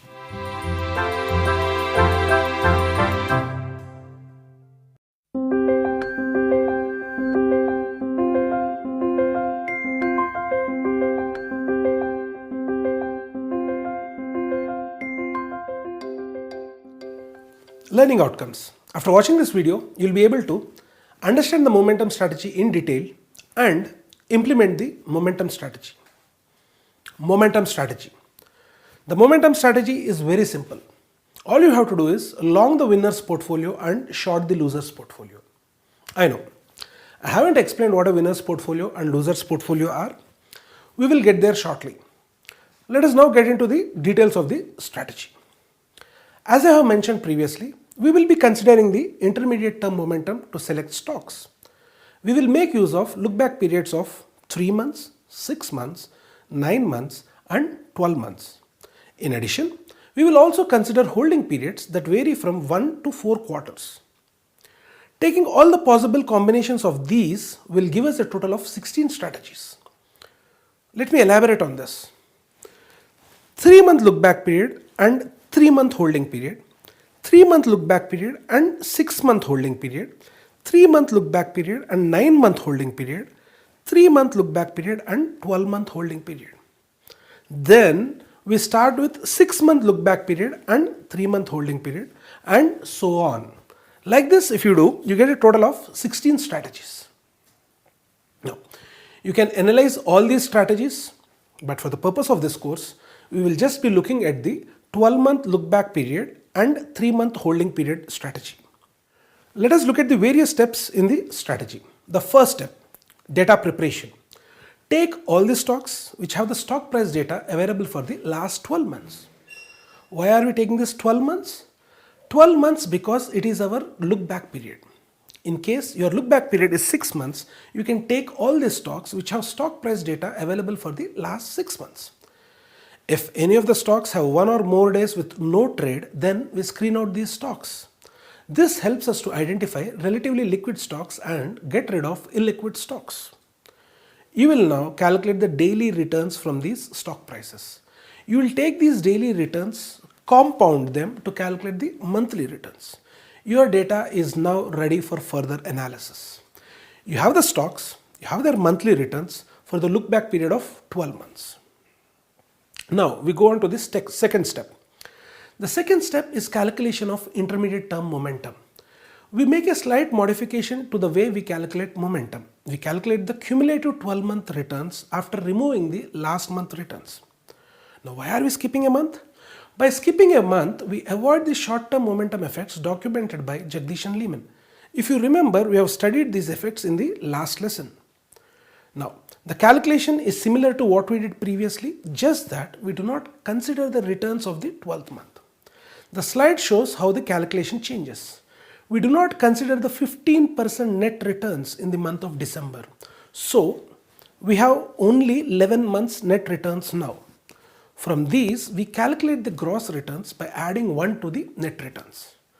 Now, we will multiply these 11-month returns and subtract 1 from the product.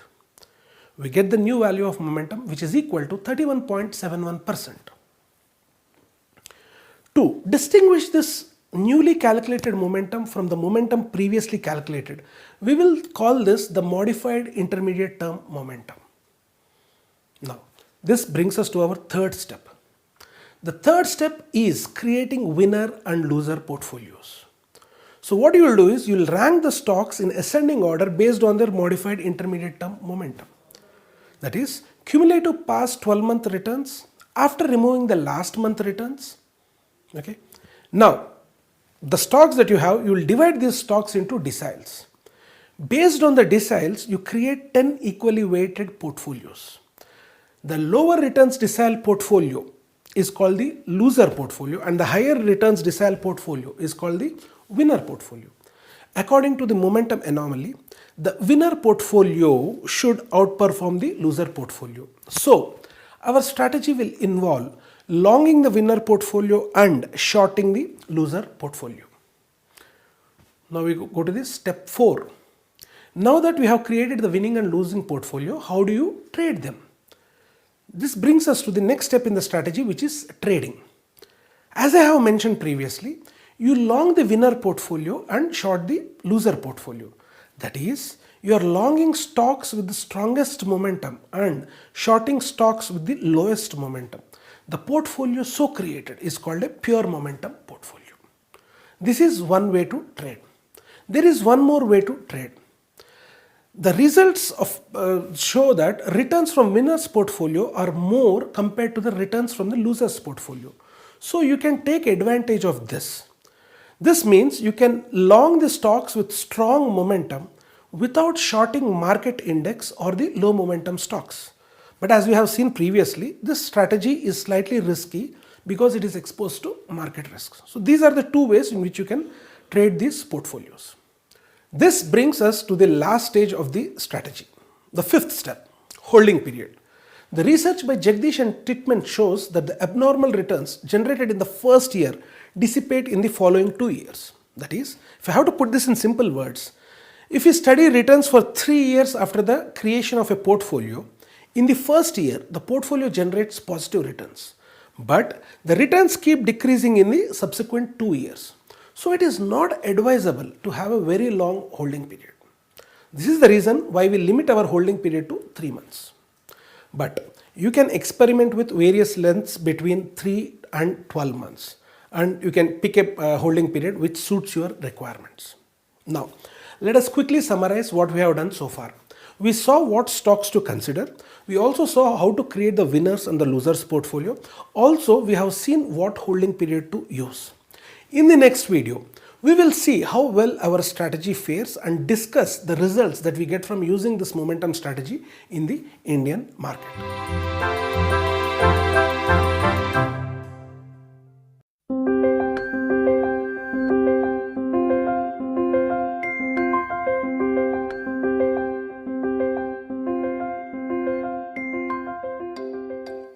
Learning outcomes.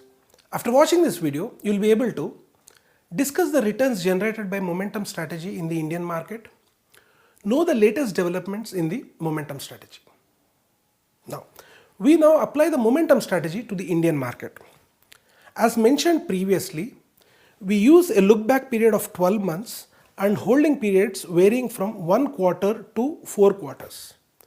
We create the portfolios at the end of month of the look back period. To calculate the normalized return, we will use a risk-free rate of 6.75% and an inflation rate of 3.63%. The results we got are as follows.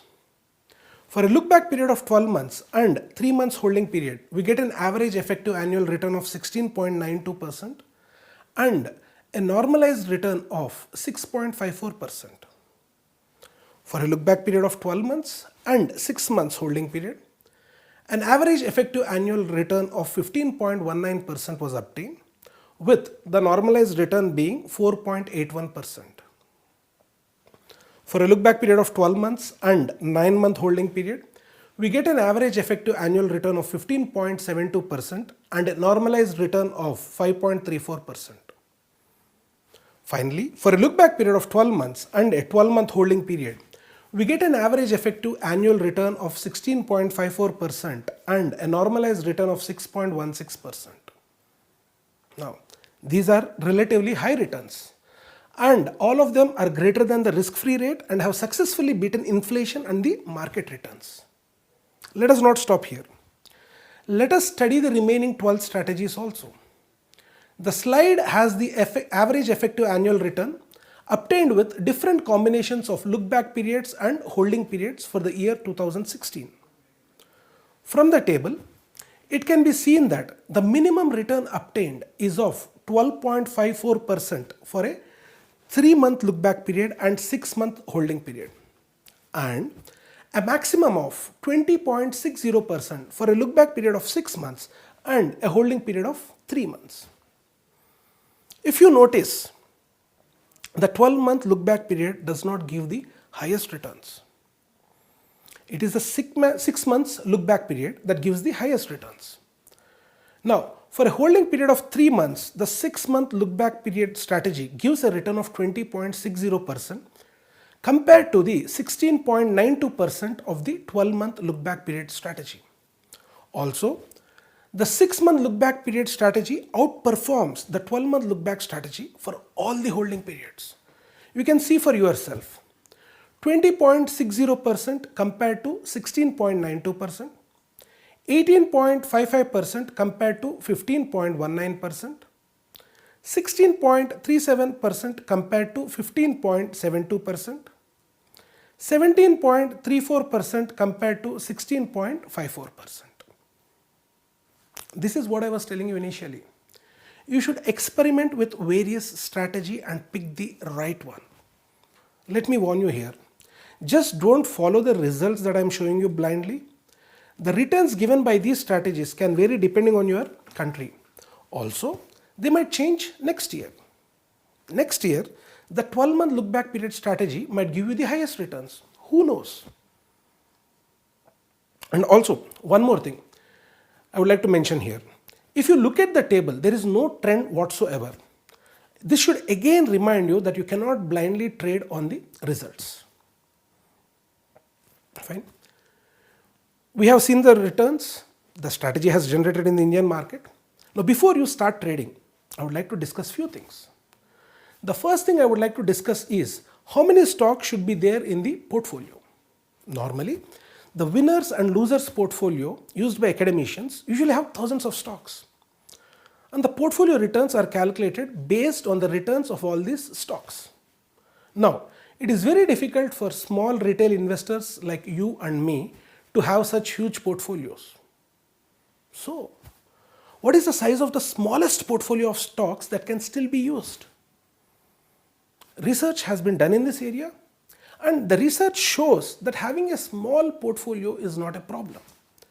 You can capture the momentum effect even by having a portfolio of around 50 stocks. Now, recollect, diversification is very important, as you have seen in the previous videos. Just because you are following a particular strategy does not mean that you forget diversification. And diversification puts a lower limit on the number of stocks we can have in a portfolio. So 50 stocks is a good enough number to diversify your portfolio, and that is the reason why we are suggesting this number 50. Now, the second thing I want to discuss is some developments in the momentum research. People have defined two categories of momentum. First, is the time series momentum. This is also known as absolute momentum. As the name suggests, absolute momentum is calculated based on stocks' historical returns, independently from the returns of other stocks. Now, historical returns mean past returns. Second is the cross-sectional momentum. This is also known as relative strength momentum. Again, as the name suggests, this is a measure of stocks' performance relative to other stocks. Now, using these two definitions, let us decide, or let us see how we can decide winners and losers. Let me take an example. You have two stocks, Pepsi and Coke. The initial price of both the stocks is $10. Pepsi is $10, Coke is also $10. After 12 months, the price of Pepsi stock is $30 and the price of Coke stock is $20. The net return on Pepsi stock is, yes, 200%, and that on Coke stock is 100%. Now, if you are using the time series momentum definition to pick winners and losers, then a stock having positive performance over the past 12 months is called a winner. So in our case, Pepsi and Coke, both the stocks are winners. This means we long Pepsi and we long Coke. But in case you are using the cross-sectional momentum definition to pick winners and losers, we pick a stock whose past performance over the past 12 months is relatively stronger than the past performance of other stocks in the universe. Now, what is our universe here? Pepsi and Coke. We have only two stocks in the universe. So if you look at the returns, Pepsi is the winner. So we long Pepsi and short Coke. Now, I know what you are thinking. You are thinking if there is any way in which you can combine both the strategies. Yes, you can also combine both the strategies. In that case, we long Pepsi because both the definitions say buy Pepsi. And we take no position in Coke because one says buy and the other definition says sell. The momentum strategy we have studied previously is based on cross-sectional momentum. If you recollect, we divided the stocks into deciles based on their relative performance. Now, this same strategy can also be extended to a time series momentum definition. But before we do that, let me tell you one more thing. We have also seen that there is a disadvantage with the cross-sectional momentum strategy. And that disadvantage is we have to use a universe of assets to pick past winners. Now, we can overcome this situation using time series momentum. Now, we don't need the entire universe of stocks to exploit the momentum effect. According to time series momentum, each stock's intermediate term momentum is future predictor of returns. So, we have a slightly new version of the momentum anomaly, which is, let us call it the time series momentum anomaly. This anomaly shows that each security's own past return is a predictor of future returns. In simple words, what this means is the past 12-month excess return of each stock can be used to predict its future return.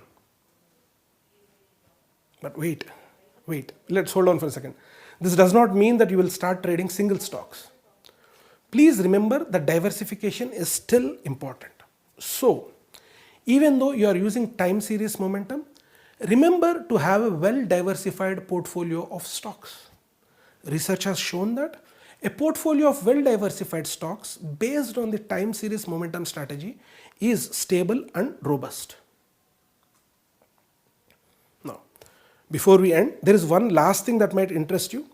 The time series momentum returns appear to be largest when the stock market's returns are most extreme. This means this strategy can be used as a hedge for extreme events. With this, we have come to the end of the momentum strategy, and happy trading to all of you.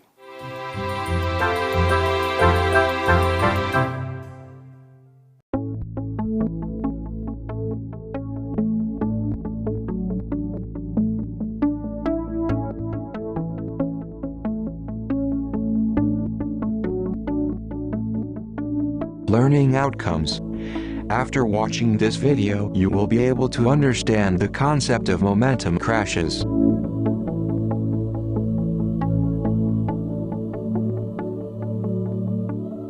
All right. We have seen many strategies so far. We have seen Petrosky, we have seen accrual, and we have also seen momentum, right?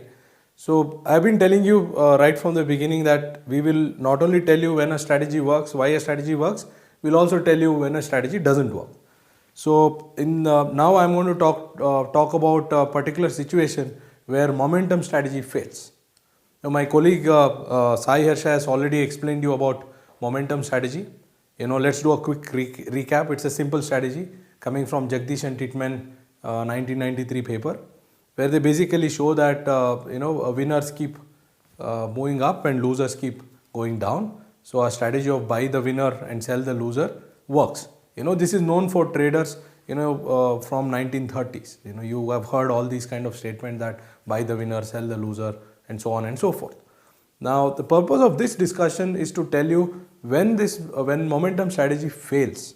This is very important. We should know when to apply a particular strategy. It's not that in all situations momentum strategy works. So this whole idea comes from a paper by Ken Daniel. The paper is titled Momentum Crashes. So as the title itself indicates, we are talking about situations when the momentum strategy fails to work. So we will not only talk about that situation, we will also talk about a remedy, a trading strategy that can be used to take advantage of this momentum crash. Now, by the way, what do you mean by failure of momentum strategy? What does it mean? Remember this, we always have a long short portfolio. So we buy something and sell something, right? Think about Petrosky. What do? We buy stocks with high F score and sell stocks with low F score. Think about accrual. What do? We buy stocks with low accrual and sell stock. Yes, correct. So we buy stocks with low accrual. It's always confusing. Low accrual, low cash, high accrual, high cash, and all that. Remember this. High cash is good. So we buy stocks with low accrual or high cash and sell stocks with high accrual or low cash. So we always have a long short portfolio. Even in momentum, what do? We buy the winners and sell the losers. So any market wide event which leads to either a up move or a down move, as we discussed earlier, should not impact your trading at all. So momentum crash does not mean that market collapsing. It is not a 2008 kind of a scenario where market fell 50%. Why? Because if both longs and stocks shorts fall, your portfolio is not affected. What should impact you? What impacts you is the change in gap. Now, what do you expect? You buy and sell, and you expect them to converge over a period of time in some strategies, right? Now you expect the stocks you sold to come down and the stocks that you bought to go up. So in momentum strategy, what do you expect? You expect the winners that you buy to go up and the losers that you sold to come down. That is your expectation. Now, if that does not happen, or in other way, if the reverse happens, let's say the winners start falling and the losers start going up, that is where the momentum strategy will fail. Think that you bought stock A and sold stock B, and stock A was the winner and stock B was the loser. What do you mean by winner and loser? Stock A performed really well in the past whatever months, your trial period, and stock B did not do well. So you bought stock A and sold stock B under momentum strategy. Now because of some reason, if stock A crashes, if falls, and stock B goes up, or if stock A falls more than stock B, even worse, look at the third situation. If both of them go up, but if stock B goes up more than stock A, in all these three situations, your strategy will fail. Most important to focus on third situation. See, the market is going up. Both stocks are up, but stock B outperforms stock A. Then also your strategy will fail. Momentum strategy will fail. Now, what Ken Daniel finds is are there particular situations when this momentum strategy is prone to failure? That's the question he asks. You can look at this paper. The link to this paper is there on the slide. You can download the paper from there. But the gist of the paper is this. What he says is that focus on this. If there is a market crash, and following that crash, if there is a sudden recovery, V-shaped recovery that investors usually talk about, that is the time during that recovery phase, the momentum strategy will fail. In other words, recovery phase is the phase when the market moves up from a trough. That's exactly the time where your strategy will fail. So imagine you have taken money from investors and the market recovers like 50% and your portfolio does minus 50%. You will not only lose money in this strategy, you are also likely to underperform significantly compared to the index. Now, why does this happen? If you read the paper carefully, there are reasons why this should happen. We will not get into it. But remember this, you should never try plain momentum strategy during a recovery. Now, does anyone know when the recovery is? A lot of times you have false starts, right? After a crash, market goes up a little bit, further tanks. So nobody can predict exactly when the market is recovering from a trough. That's not possible. But at least one simple thing that you can do is avoid this momentum strategy after a big crash. Why does momentum fail? Ken Daniel shows that stocks that have gone down, when a crash happens, you will see stocks going down 90%. Think about Citibank in the 2008 crisis. Many banking stocks. You will have stocks falling 99% at times. Now, then sometimes government comes and announces some rescue package for these companies.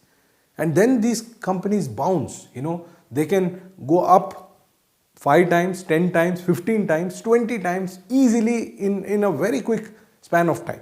Now, what will your momentum strategy do during the crash? It will keep selling the stocks that have fallen and it will keep buying the stocks which have not fallen. So usually it will be stocks which will be defensive. During a discussion on beta, I told you about defensives, right? Do you remember? Yes, defensives are usually these public utilities and these kind of stocks which don't move with the markets much. Now, during a crash also, they don't fall as much. But then when the recovery happens, they will not go up as much because they have not fallen as much. Right? And usually all these rescue efforts, government interventions will be to help those sectors which would have gone down. During 2008 crisis, most of the efforts were to help banks. Now, so your momentum strategy, think of say you are in 2009, March 2009, you would be short all banks and you would be long all the defensive stocks, pharma, FMCG or utilities or so on and so forth. And then what happens? If you do that, then when the recovery starts, these banks will go up or they actually went up several times. And the stocks where you are short, the banks, those stocks will go up and the stocks which you are long either stay there or go up only a bit. Now that causes massive losses for momentum portfolio. So a momentum investor has to be really, really careful about this recovery phase. Ken Daniel shows right from, he shows episodes like 1929, 32 episode, he looks at the 1987 episode, he looks at 2008 episode. Many times he shows that these strategies can lose up to like 50% easily. Remember, once you lose 50%, then you will have to double your portfolio to even come back to where you were. And the worst part is, to add insult to injury, that will be the time when the market will be up. That is why, if as I've told before, if you're investing someone else's money, you will be under big trouble at that time. So whenever there is a crash going on, our advice is avoid this momentum strategy. So situation like this where markets are stable, markets are moving, oscillating at best, is a good time for momentum. In these situations it works. Situation when the market is falling is also good. Situation when market is slightly moving up is also good. But situation where market recovers from a crash, that's a situation when you should avoid trading momentum. So as I've told you, it's not possible to predict when it is an actual recovery or when it's a false start. We understand that, but at least after market has fallen say 20, 30, 40%, it's better to avoid this strategy altogether.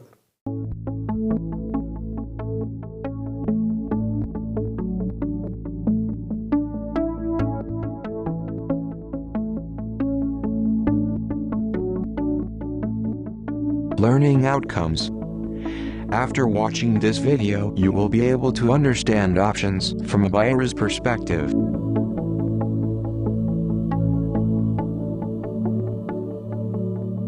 So as I've told you, there is a way, there is a strategy which can save you from momentum crash. Now this will require some understanding of options. This course is not about options. I am not going to cover options in detail. Those of you think that options are very complicated may skip this part. We will not test you on this. But then this strategy is interesting. Those of you have some background in investments and markets can try this strategy. Now we have a module separate on investment management. There we talk about options in detail. But those of you who are interested, let me do a quick recap about what options are. Or you can go back to that module and have a look at it. But options, if you see a textbook definition of options, as it says, it's a right but not an obligation. Sounds beautiful, right? It's a right but not an obligation. So anything which is a right but you don't have an obligation, that's an option. But then, as any good thing in life, it comes at a price. It's like insurance. Right? What's the insurance? Think about say building fire insurance, let's say. What is it all about? So you pay a premium, and if that event happens, you get insurance cover. Otherwise, the money is gone. It's sunk. Right? That's insurance. Options are like insurance products. So there are two basic types of options: call option and put option. What is this call option? Call option is a right to buy. Now let me explain. There are some terms involved. I think a graph will help us. So imagine, let me draw this whole thing. So suppose you think that a stock is going to go up. That is your outlook. But then you're not very sure about it. And you also think that there is some non-zero probability that there could be a crash. So you don't want to have the downside. And for this, and you want to benefit from the upside, but you want some protection on the downside. And obviously, you will have to pay for it. So in such situations, you buy a call option. So a call option is a right to buy on a future date at a price specified now. And that price is known as strike price. So let's take an example. And the money that you have to pay right now upfront is called premium. Now let's take an example. Suppose, so there is a stock which is, let's say, which is 100 right now, and you think that it's going to go up, but there is a chance that it may collapse as well, right? So what you do is you buy a call option with a strike price of 100. Every stock, there are options at different strike prices. Now you can guess, lower the strike price, higher will be the premium. Why? Because you are getting a chance to buy at a low price. Buying anything at low price is more valuable, right? So that's all the logic is. If you're not getting it, please see the investment management module. I won't be able to go into details of options here. So let's assume you pick up this 100 strike price option and the premium, let's say, is 4, right? So you start with so this is your payoff here. in the vertical axis, and here in the horizontal axis you have stock price. Suppose you pay a premium of this much, whatever it is, P, and or we can give it a number, say 4. And now what happens is this has a maturity. Say you buy a 1 month option. That means after a month you have a right to buy at a specified price, right? So there are options where you can buy only after a month. There are options you can buy at any time. You know, that's the concept of American and European option. So you can see the investment management course for more details. Assume in this case you can buy after a month, right? So at the end of 1 month, suppose the price, let's say the stock price goes up, right, is 200. Now what happens? Think what happens. So you have a right to buy at how much? 100, right? Now the stock price is 200. This is the current stock price and this is strike price. Now what you can do? Just buy this stock, exercise this option, get the stock, pay 100 and you can immediately sell at 200. So you make 100. Do you make 100? Less or more? Pause for a while and think. So you already paid this 4, right? So your net profit, your cost, which is premium, is 4. So you effectively make 96. Right? So if the stock price is above this, you make profit. How much?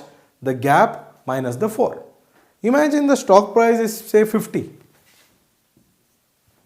I'll make a calculation. You have to guess whether this is right or wrong. 50 minus 4 minus 54. Is this correct? Do you lose minus 54? What did I say? It's a right but not an obligation. So this is wrong. All that will happen at 54 is that you will not exercise this. So your loss will be how much? Your loss will be, 4, because it's the premium. So any time the price is below 100, your loss is floored at 4. Now as the stock starts going above 100, this will be 104. You will start making money and then you can make unlimited amount of money. Now this is call option for you, right? Now what is put option? Put option is a right to sell. So call option is a right to buy, put option is a right to sell. Now when do you use this option? Suppose you think that a stock price is going to fall. See, you can go and directly short, right? But what's the risk of shorting? What if the stock rallies? What if it goes up? Then you will be under trouble. So if you want to protect yourself from a possible up move in the stock, your primary view is that the stock is going to go down. That's your view. But at the same time, you want to be protected against a surprise up move. Some surprise event happens, right? At that time, you buy a put option. So put option, the definition is it's a right to sell. Put option is a right to sell at a particular strike price for which you have to pay a premium. Now let's take the earlier example. Now, suppose you buy a put option at 100. Let's say price is 3.5. There is a reason why it has to be 3.5. Those who are interested can read. It need not exactly be 3.5. Suppose the price is 3.5. Now you buy a 1 month put option and the stock price at the end of 1 month, let's say, is 50. So this is your strike price and your stock price is 50. Now think about it. What will you do now? You have a right to sell at 100, right? So you can sell at 100. You have a right to sell at 100. What you can do? You can go to the spot market, buy a stock at 50 and exercise your right to sell at 100. So then you deliver the stock which you have bought at 50 and get 100 and you pocket 50. Do you really pocket 50? No, because you have a premium, right? So my subtract premium, which is 3.5, so you make 46.5. This is your profit. If a stock from 100, it falls to 50. Now who pays you 100, how does it work, is beyond the scope of this module. We can do a separate module on options itself. But all that you have to understand, if you think a stock is going to go down, but you want to be protected against a surprise up move, this is how you can do. You can buy a put option. Now let's complete this with the alternative scenario. Suppose you buy at 100, the stock goes to 200. Now it should be simple. What will you do? You will not exercise the option. And then hence you will lose, your payoff will be minus 3.5. That's the payoff. Now let's try to sketch this like we did with call option. Please remember, there is a difference between shorting and buying a put option, and there is also selling an option. I will not get into selling an option. So I am only talking about buying, because for our strategy all that you need is buying an option. So I am not talking about selling an option, don't get confused. So you are buying a call option or buying a put option. Let's try to draw. So as before, you pay a premium, this is 3.5. Now this is 100. What happens if the price is above 100? What will you do? You lose 3.5. Any price above 100, you lose this amount. Your loss is capped, right? As the stock starts going below 100, so this is your 96.5, your loss becomes 0 because you recover your premium. And any price below this, you start making money. So there is a difference between call and put. This is practically, this may not happen in most of cases. So in call, there is a possibility of unlimited gains. In put, the minimum a stock can fall is 0 because you have limited liability. So that's why the stock cannot go below 0. So in this case, the maximum you can make is 96.5, right? So this is the concept of a call and a put option. Now, what I suggest is, before trying to understand the strategy involving momentum crash, what I suggest is, do some reading regarding options so that you will be well prepared. You can pause this video here, do some reading about option, because momentum crash trading strategy, it's very simple, but it requires a decent understanding of put option. Call is not required there.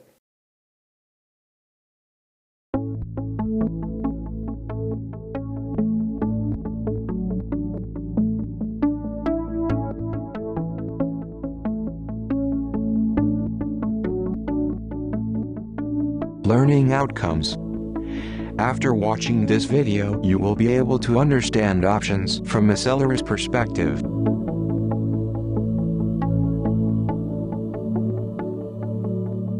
Alright, now we understand options, we know what is a call and what is a put option. Remember, so far we are discussing these options from a buyer's point of view. We said call option is a right to buy, put option is a right to sell. Right? Like in any other transaction, there is a buyer, there is also a seller. So we saw the payoff, right? In call option, we saw that payoff, that you pay a premium if the price goes above a particular level, then you make unlimited profits.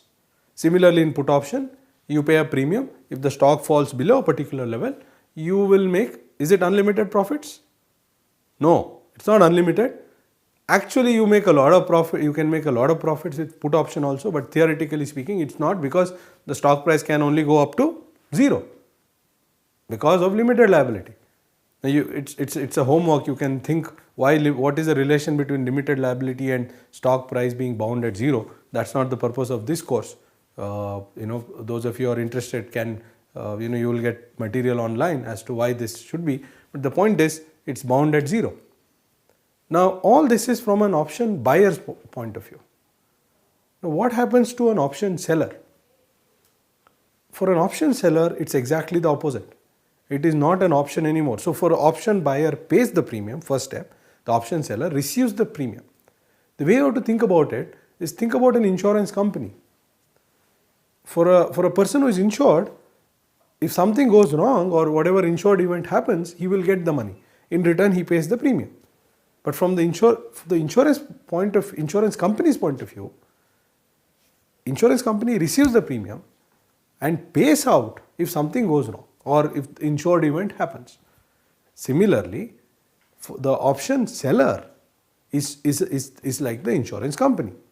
So for call option seller, so what happens to call option seller? The payoff diagram, you should draw yourself. That's a quiz. So draw the payoff diagram of a call option seller. Now you know what the call option buyer's diagram is.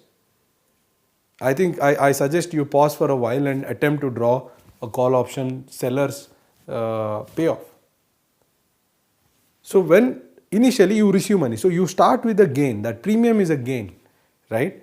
Now as long as the insured event does not happen, that means as long as the stock price is below a particular below a strike price, then the call option seller doesn't have to pay anything. So he or she keeps the premium. The premium, that premium amount becomes profit. The moment strike price crosses the stock price, stock price crosses the strike price, please make a change. Strike price is constant, you fix the strike price. It is the stock price that moves. So the moment the stock price crosses the strike price, the buyer starts gaining, the seller starts losing. Let me give you an example. So your strike price is 100 and you sold a call option for 5 rupees or $5. Now, if the stock price crosses 100, then the buyer will exercise the option. What do you mean by buyer exercising the option? He will come to you and ask for the stock at 100. So you will have to buy at 110, 115, 120, whatever, and give the stock at 100. So that is the loss. The difference is the loss. Now, is there an upper limit for it? Unfortunately not. If the stock goes to 200, your loss is 200 minus 100 minus the premium. So you lose 95 rupees. Here you have received the premium. Remember that. It's not just, you will get the premium offsets your loss. But what if the stock goes to 300? Then you lose 200 minus 5, which is 195. So the loss is unlimited for a seller, whereas the gain is limited, which is the premium. Now you may be wondering why anyone with the same sense of mind will ever get into this kind of a contract, where for one side the loss is limited but the gain is unlimited, but for the other party the gain is limited but the loss is unlimited. The same question should apply, why should somebody run an insurance business, right? The answer is also same. In most cases, options are never exercised. They end up worthless. So on an average, option sellers make profit. But yeah, it's true. As Taleb points out in Black Swan, whenever they lose, they may lose a lot. Imagine an call option seller when the stocks market moved from the S&P moved from 666 to say 1000. Their losses are unlimited. Similarly, the put option works the other way around, right? So a put option seller gains. You should pause and continue this. A put option seller gains if the stock. I hope you thought about it. So think about the put option buyer. Put option buyer gains if the stock goes down. So put option seller loses if the stock goes down, and put option seller gains if the stock goes up, because put option buyer loses. So what is the put option person doing? He is supplying insurance against fall in stock prices, right? So again, let's think of this 100 strike price. If the stock price goes to 70, so this put option seller has agreed to buy the stock at 100. He will have to buy it 70 worth stock, at 100. So he will lose 30. So put option seller will lose if the stock goes down. So if the stock goes down to 0, he will lose the entire value. So this is the difference between buying and selling an option. So for a buyer, the upside is unlimited in call and limited bound by 0 price, whereas downside is always limited irrespective of a call or a put. For option seller, call option seller, downside is unlimited, upside is limited. Put option seller, Downside is it's actually limited up to zero bound, but it can be huge, but upside is always limited. So that's the difference between option buying and selling. One should always keep in mind. This will be useful when we talk about a momentum crash strategy.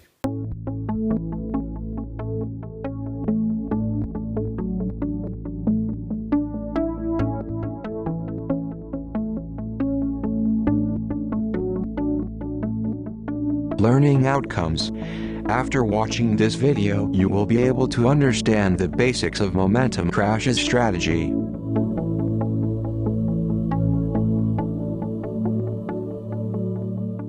All right, we have seen momentum crash strategy.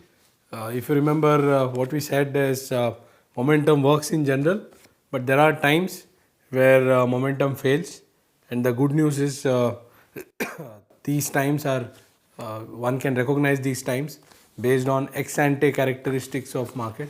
One thing you should, as an aside, you should know this difference between ex ante and ex post. In most papers that you will come across, I'm assuming you're going to read lots and lots of papers after this. Remember, this course is just giving you a hint regarding a new source of trading ideas. So you should read a lot of papers which are cited in these papers, and also a lot of papers these papers cite. Let me finish this aside. So you will come across this ex ante and ex post repeatedly. What does it mean? Ex ante is before the fact, and ex post is after the fact. So when I say based on ex ante market characteristics, what I mean is based on some market fundamentals, changes in market fundamentals before the fact. So before this crash, there are some market characteristics that one can identify which give you a hint as regarding a possible crash. There is no use in analyzing ex post. Of course, it's good for knowledge, but you would have already lost. So if I say that you can find this out based on ex post characteristics, it's only good for a postmortem, or it's a nice lesson learned. That's all. But if you can identify these based on ex ante characteristics, that's very nice. You can avoid this situation, right? So that's the difference between ex post and ex ante.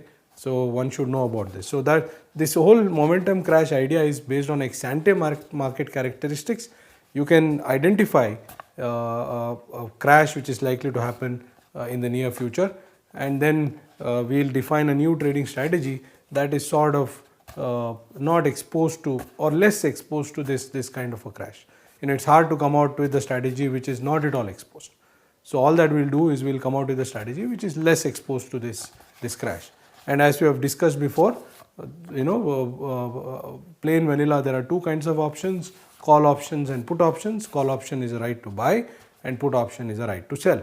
And in the strategy that we are going to talk about, we will be talking more about put options, which is a right to sell. Now, before we get into the strategy, this idea comes from, as I've said before, paper titled Momentum Crashes. It's authored by Ken Daniel and Moskowitz. They are prominent finance researchers of the day.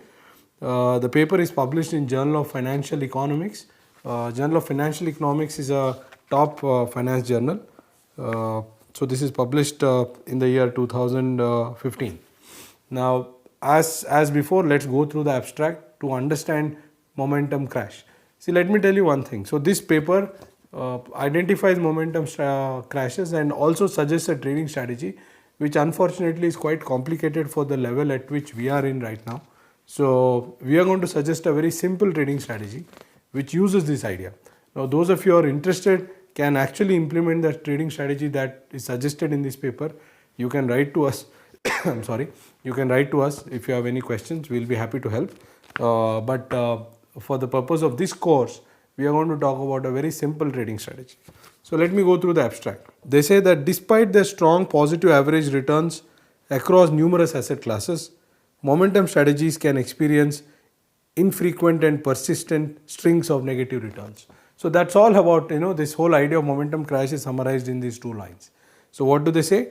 Despite their strong positive average returns across numerous asset classes, if you read this idea of momentum, although it was known to practitioners from ages, in academic literature, it started with Jagdish and Titman 1993 paper about momentum.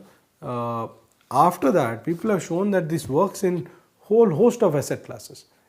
Equities, bonds, currencies, derivative instruments, developed countries, emerging countries, everywhere. People have shown it works. People have also shown that this continued to work even after the publication of the paper. But after some time, other researchers showed that the persistence of the strategy, the amount of returns one is making has started going down. But it has been shown that momentum works in number of asset classes. That's what it's saying. Momentum strategies can experience infrequent and persistent strings of negative return. Although on an average they work. However, these momentum strategies can experience infrequent and persistent strings of negative returns. Now, this is infrequent. If you're following Taleb, this is like your what he frequently talks about, a black swan kind of an event. These are infrequent. The negative returns are infrequent but persistent. Once you get the negative return, it persists for some time. So that's the problem. So it's infrequent and it's persistent. And if you happen to be in that strategy at that time, you may lose a lot of money. So although this strategy works on an average, there are times where one may experience large losses. That's what this paper is trying to tell us. These momentum crashes are partly forecastable. This is the good news. The good news is these momentum crashes are partly forecastable. Now, nobody can forecast anything fully. All of us know it. Then no one needs to do anything. All of us pick up this formula, start trading, and enjoy life. That's not going to happen. So authors are very clear that these periods of momentum crashes are partly forecastable. Now, how? What are those ex ante characteristics based on which one can forecast? That's what they say next. They occur in panic states. Very, very important. This, you have to remember this all the time. If you are in a panic state, avoid plain momentum strategy. See, the purpose of this video is, there are two purposes. One is to tell you when to avoid momentum strategy, and second is to suggest you a trading strategy which is sort of less exposed to momentum crash. So momentum crash is likely to happen in periods of panic. When there is panic state, momentum crash is likely to happen. Then they say following market declines and when market volatility is high. So there are three things. There is a panic, and as a result of panic, market has declined, and the market volatility is at a high, all-time high, and are contemporaneous with market rebounds. So let me read the whole sentence, instead of talking about each characteristics. So this line is absolutely critical to understand this strategy. What are they saying? They're saying periods of momentum crashes are partly forecastable. That's the first sentence. Now, how do you forecast? What are those ex ante characteristics? So they talk about four characteristics. First, there is a panic state. Number two, this is following market rebounds. When panic state, and then after this, there has been a market decline and the market is rebounding. Market volatility is high. And the fourth is contemporaneous with market rebounds. So let me repeat the four things. One is there is a panic state, market has sharply declined. Number three, market volatility is high. And fourth, currently the market is rebounding from that panic. So if these four conditions, these four are warning signals that momentum strategy is not going to work. So what you have to look for? You have to look for, has there been a panic immediately? If yes, has there been a sharp decline in stock markets? If the answer is yes, the third thing you should look for is has the volatility been very high? The answer is yes. Then the fourth thing, is the market rebounding? Now, there is a difference, as I have told you before, between this kind of academic research and actual trading. Here there is no real money involved. Here the researcher has the advantage of future information. But when you actually trade, it's hard to say whether something is a rebound or a some short-term recovery which persists for 1 or 2 days. After the fact, it's always easy to say that that was the bottom, some level was a bottom, 666 on S&P was a bottom, and then there was a recovery. But from 666 when it was going to say 686, that 20 points move, sitting at that time, it's very hard to say whether this is a rebound or it's just a short term bounce back which will be sold into immediately. So you have to take this with this kind of a pinch of a salt. When you trade, in reality you won't have this future information. However, the characteristics one can really see. For example, ask yourself, are we currently in this kind of a situation? Has there been a panic? The answer is no. Has there been a sharp decline? The answer is no. Is the volatility all time high? The answer is no. Therefore, the entire question of whether the market is rebounding, it becomes not that relevant. Therefore, momentum is likely to work. Momentum crash is not. Momentum crash related events are unlikely to happen right now, and hence momentum crash strategy may not be appropriate right now. So as I've said, there is no measure like there is a 4%, if volatility is to more than 20%, then this works or not. So you have to take a judgment call regarding this. What this paper helps you is giving you ex-ante characteristics to identify whether momentum will work or there is likely to be a momentum crash. So this is what they say. The next part is not required from the trading strategy point of view, but let me complete this from a completion point of view. The low ex-ante expected returns in panic states are consistent with a conditionally high premium attached to option-like payoffs of past losers. You can completely ignore this. All that they are saying is a stock which has lost 90% takes a form of an option, like a call option, right? Think about it. What is a call option? You pay a small premium and keep unlimited upside and a limited downside. So imagine, think of a stock which has fallen from 100 to 10. Now if you go and buy it, that 10 is like an option premium that you're paying with a very high upside, because what if the market rebounds, the economy rebounds, that stock is likely to do a lot better, or even if it does not as worse as the markets predict, the upside can be huge. So this option like feature these loser stocks acquire. So remember, what is momentum? You buy the winner and sell the loser. So if this loser is acquiring an option kind of feature, if you are by selling this loser, you are selling a call option. You are not buying a call option, you are selling a call option, and hence your risk becomes huge, because since you have sold a call option, if the stock goes up, you will be in trouble. That's what they are trying to say. Then they talk about their trading strategy. I am not going to get into it because our trading strategy is different, and they say that their trading strategy is robust. So the message is very simple. Momentum strategies work on an average. However, there are times when these strategies are unlikely to work. These times are, these are black swan events. These won't happen regularly and therefore hard to detect.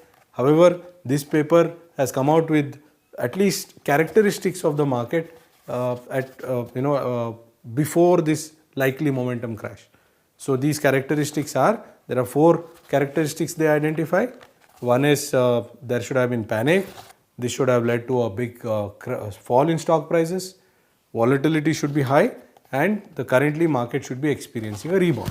So these 4 characteristics, if someone finds, it's advisable to avoid momentum and be prepared for momentum crash, and also it's profitable to execute strategies which are suited for momentum crash. So now I'll talk about a particular strategy that does well during momentum crash.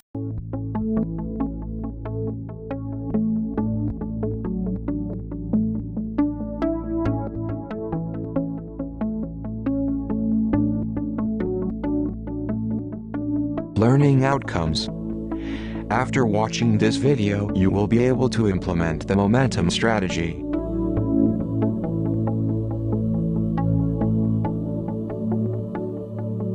So I've told you about the possible losses that can happen on momentum strategy. So let me give you some kind of illustration as to how much one may lose if one is stuck at a wrong time in a momentum strategy. So in this paper, Moskowitz and Ken Daniel, they do this, they work out these numbers.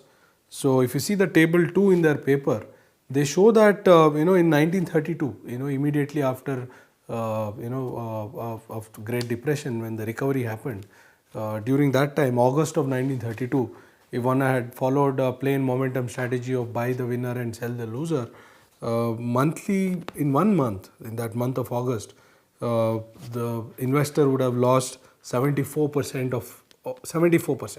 So that's huge. You lose three-fourth of your portfolio. No, that's crazy. And after that, they rank. In 1932 July, again a 60% loss. So 60% loss in July, followed by 75% loss in August of 1932. So you can imagine, right? So if you apply the 4 filters, this is the time when it fits quite well. As I've told you, it's hard to say whether a upward movement is a rebound or not.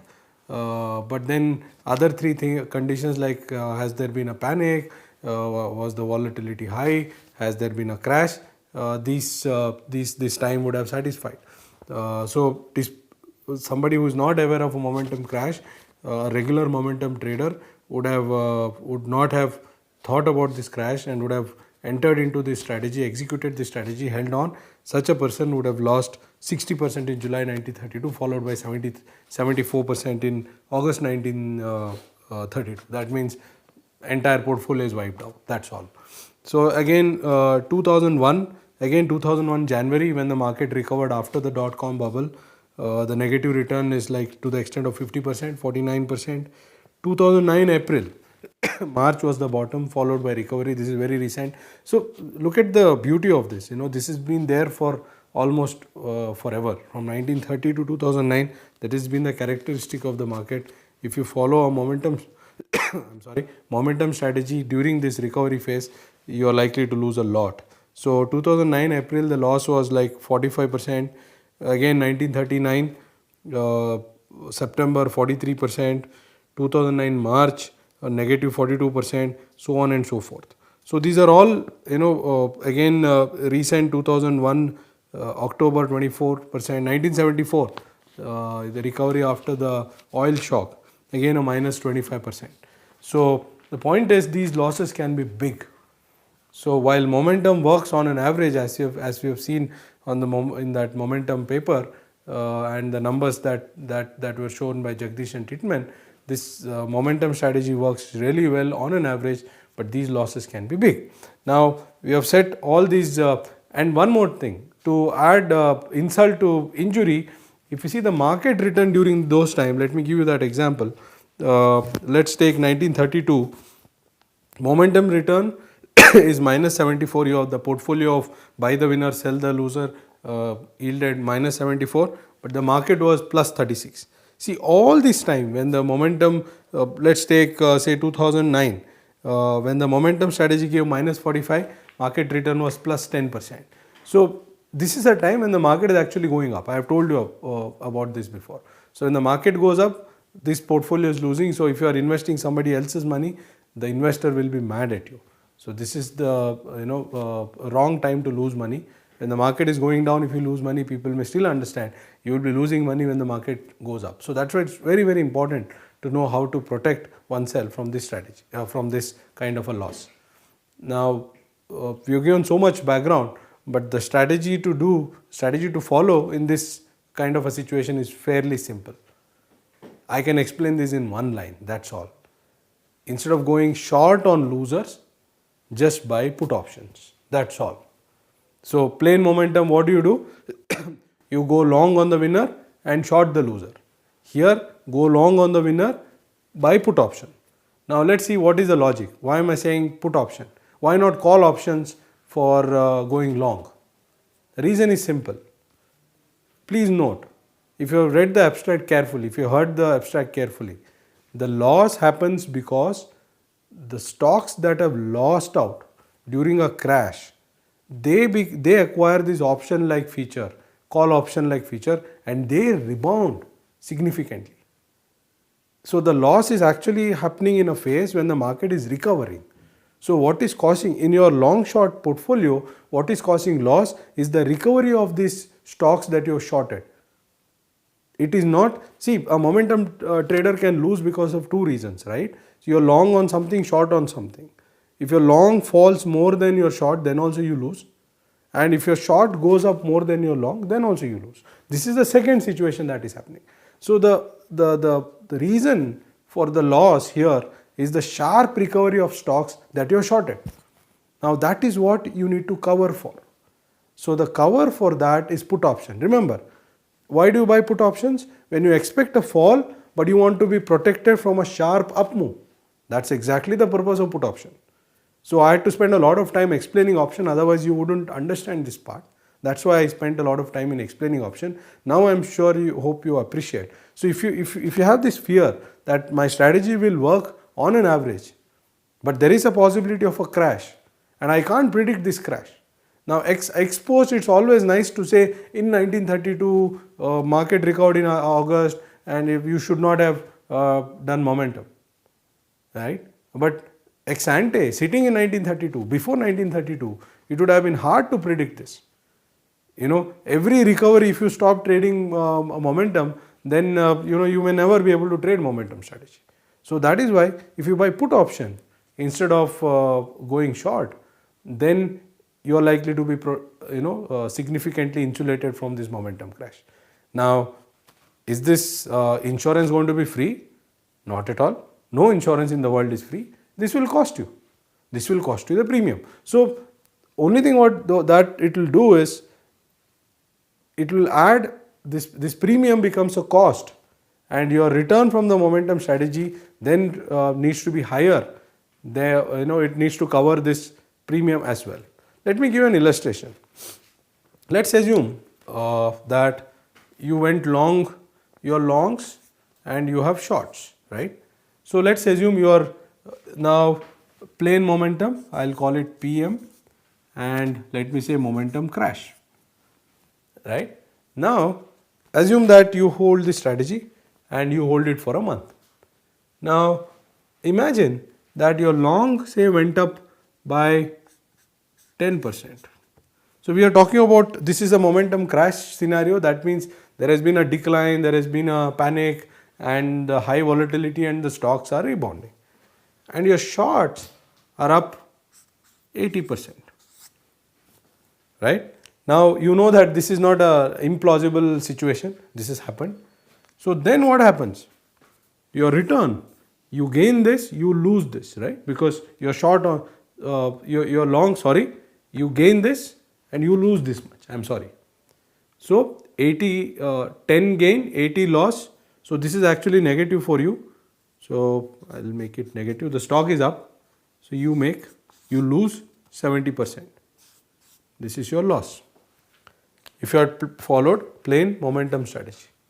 Now imagine that you follow this momentum crash strategy. It is not a momentum crash strategy, it's a momentum strategy with some kind of a protection in the same situation. Now this your gone long will remain 10. What will happen to this? If you bought put options in these stocks and the stocks go up 80%, then what is going to be your payoff? Go back to your notes, go back to the earlier video where we spoke about payoff of put options and think carefully. What will happen now? So I think it's a nice time to pause and think about it. So your payoff is going to be 0. So because the stock will go up and the option will expire worthless. So this is going to be 0. However, you will pay premium. Imagine the cost of premium is 5%, right? So instead of losing 70%, you may end up gaining 5%. And this, even if this premium cost was 15%, this depends on the kind of market you are in. In a very efficient market, highly competitive, premiums will be low. In a market where market which is not efficient, premium will be high. That one must be aware of. Even if it is 15%, your loss will be 5%, right? So imagine a situation where this is 20, even in a 15% cost situation, you will gain 5%. So even in an extreme loss scenario like this of a momentum, if you use put options, please remember, options protect you from extreme volatility. So if you use put options, you will gain rather than lose, right? So instead of losing 70%, you will gain 5% in this scenario. So does this mean that all the time you should do it?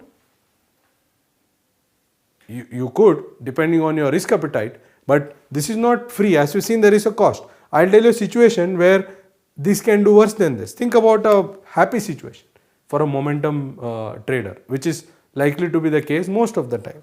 Think of a situation where your longs went up, say, 20% and short went down 20%. Not went down, say short remained unchanged. Let's make that scenario, 0. So if you bought plain momentum, you make 20%.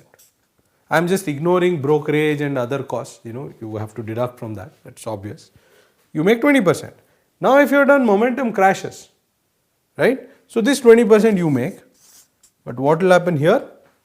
Your premium cost will bite you. If it is a illiquid market, if the stock is illiquid, if it is say 15%, your returns will go down. In plain momentum you do 20, in this momentum crash strategy you do 5.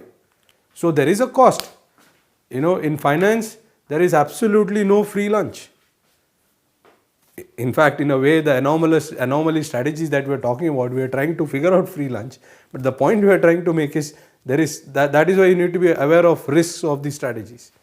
These are not strategies where you make money without taking any risk. That's not the case. There is risk. So this is the risk. So there is a cost involved. So suppose this crash does not happen. If this is the state of the world for 5 years in a row, which can happen, you will always underperform a momentum trader, irrespective of which way the market is moving. Same thing will happen. Let's say, this is a situation where at least put options were not exercised. Imagine a case where this was minus 20%. If this was minus 20%, this can be a homework quiz for you. You would have made 40% here. But here what will happen? Now you gain minus 20, but 15% you lose. So your return will be just 25%. So whatever it is, on an average you will make 15% less than the normal momentum trader, plain momentum trader. That's a cost. So the strategy is simple and straightforward. Just buy put options instead of going short on stocks. That's all. But you should remember that it comes with a cost. The cost is cost of premium. So the question you have to ask yourself is, how much protected I am? Is there do I think that these possibilities exist? And if you think that those 4 conditions exist, then it is better to go for a momentum crash strategy. The 4th condition is very hard to verify. Trust me, it can only be known after the fact. You can, a top or a bottom is usually called much long after that has actually happened. Right? When you're in a top or a bottom, it's hard to say whether it's a top or a bottom. So that is difficult, but the other 3, one can think about it. As I've told you before, think about the current situation. We are not in that situation, so it is better to go for plain momentum strategy. We are not in a panic kind of a situation right now. So otherwise, whenever there has been a crash, you never know when the market is going to recover. This is likely to do better. This can save an investor, because this kind of a negative return can wipe out an entire portfolio. So that is where this momentum strategy is useful. So that's all about this strategy. Any questions, any doubts you guys have, you can write to us. Thank you.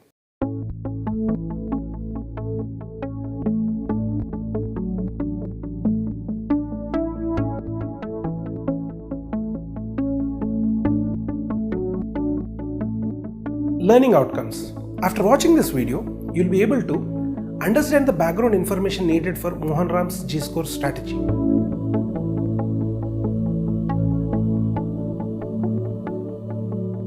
Let us quickly revise what we have learnt so far. we saw how to calculate the book to market ratio. Now, do you remember what this book to market ratio is? Book to market ratio is nothing but book value of equity divided by the market value of equity. Now, if you arrange the firms in ascending order according to their book to market values, the firms with the high book to market values are called value firms, and the firms with the low book to market value are called growth firms. Another name for growth firms is glamour firms. Now, historically, value firms have earned more returns than the growth firms. To put this in simple words, low book to market firms on an average earn negative excess returns, and high book to market firms on an average earn positive excess returns. This is called the book to market effect. How did we use this book to market effect to our advantage? If you remember the Petrosky strategy, we arrange the firms according to their book to market values and divide them into quintiles. We took the high book to market quintile and called the firms in this quintile as value stocks. According to the book to market effect, the portfolio of all the value stocks in the high book to market quintile should give superior returns. But wait, note that not all the stocks in the portfolio give superior returns. So, is there any way in which we can pick only those stocks that give superior returns out of the high book to market quintile and reject the bad performance? That is there any way which we can separate the stocks with superior returns and stocks with bad returns? This is what the Petrosky's F-score strategy does. Research has shown that using financial statement analysis, we can separate firms into winners and losers. How can we do this? We can do this on the basis of information from financial statements that is not correctly impounded in the stock prices. Please note, another name for financial statement analysis is fundamental analysis. During the course, I will be using these two words interchangeably. So, what Petrosky does is he makes use of this fact and applies financial statement analysis to the stocks in the high book to market quintile to separate the expected winners from the expected losers. Please note, I'm using the word expected here. Why expected? Even after applying financial statement analysis, we cannot exactly predict if a stock in the portfolio is a winner or a loser. This is the uncertainty and the risk we face in our strategy. I know what is going on in your mind right now. You are thinking whether you can extend the F-score strategy to other quintiles, say the low book to market quintile. Can similar things be done in the case of a low book to market firms also? You might be thinking, on an average, portfolio of low book to market firms earn negative excess returns. So, can we use financial statement analysis and separate the expected winners from expected losers, just as we did in the case of high book to market firms? Well, people have already done that. They found that F-score strategy does not work that great. That's bad. When it comes to firms in the low book to market quintile. The question that you are facing right now is, why does the Petrosky F-score strategy does not work in the case of low book to market firms while it works in the case of high book to market firms? The answer is very simple. The analysts usually ignore high book to market stocks, that is value stocks, and do not do any research on these stocks. So, there is less chance of all the financial statement information getting impounded in these stock prices. So by applying fundamental analysis, we can separate the expected winners and the expected losers. Let us now look at low book to market firms. Unlike the high book to market firms, low book to market firms are growth stocks and they attract the attention of analysts. In fact, many of these stocks may be overvalued compared to their fundamentals because of the hype or the excitement surrounding their recent stock market performance. Now, if you remember, growth stocks are the ones that experience strong past performance and value stocks are the ones that typically underperformed in prior periods. Please note that these growth firms will have many sources of disclosure other than financial statements. So, while traditional fundamental analysis might not be that useful in case of growth firms, there might be useful information in the other disclosures. Also, rapid growth in many low book to market firms potentially makes current fundamentals less important than other non-financial measures. This means we need to modify the fundamental analysis to suit the growth firms. And this is what Professor Mohan Ram did. And this is what we will be learning in our next strategy. So the name of the strategy you are going to learn now is, tada, Mohan Ram's G-score strategy. Professor Mohan Ram uses financial statement information along with other disclosures to create signals that augment the traditional fundamental analysis. Then he aggregates all these signals into a single score. Similar to the F score, he calls this score the G score. Now, A, B, C, D, E, F, G. Can you see the connection? F and G. Now, we are ready for the next section. In the next section, we will see how we can modify the fundamental analysis to suit growth firms, and this will create the necessary foundation required for us.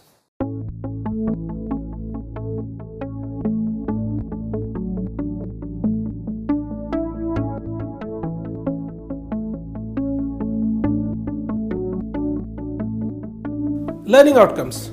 After watching this video, you will be able to understand the economic intuition behind the signals used in the G-score strategy.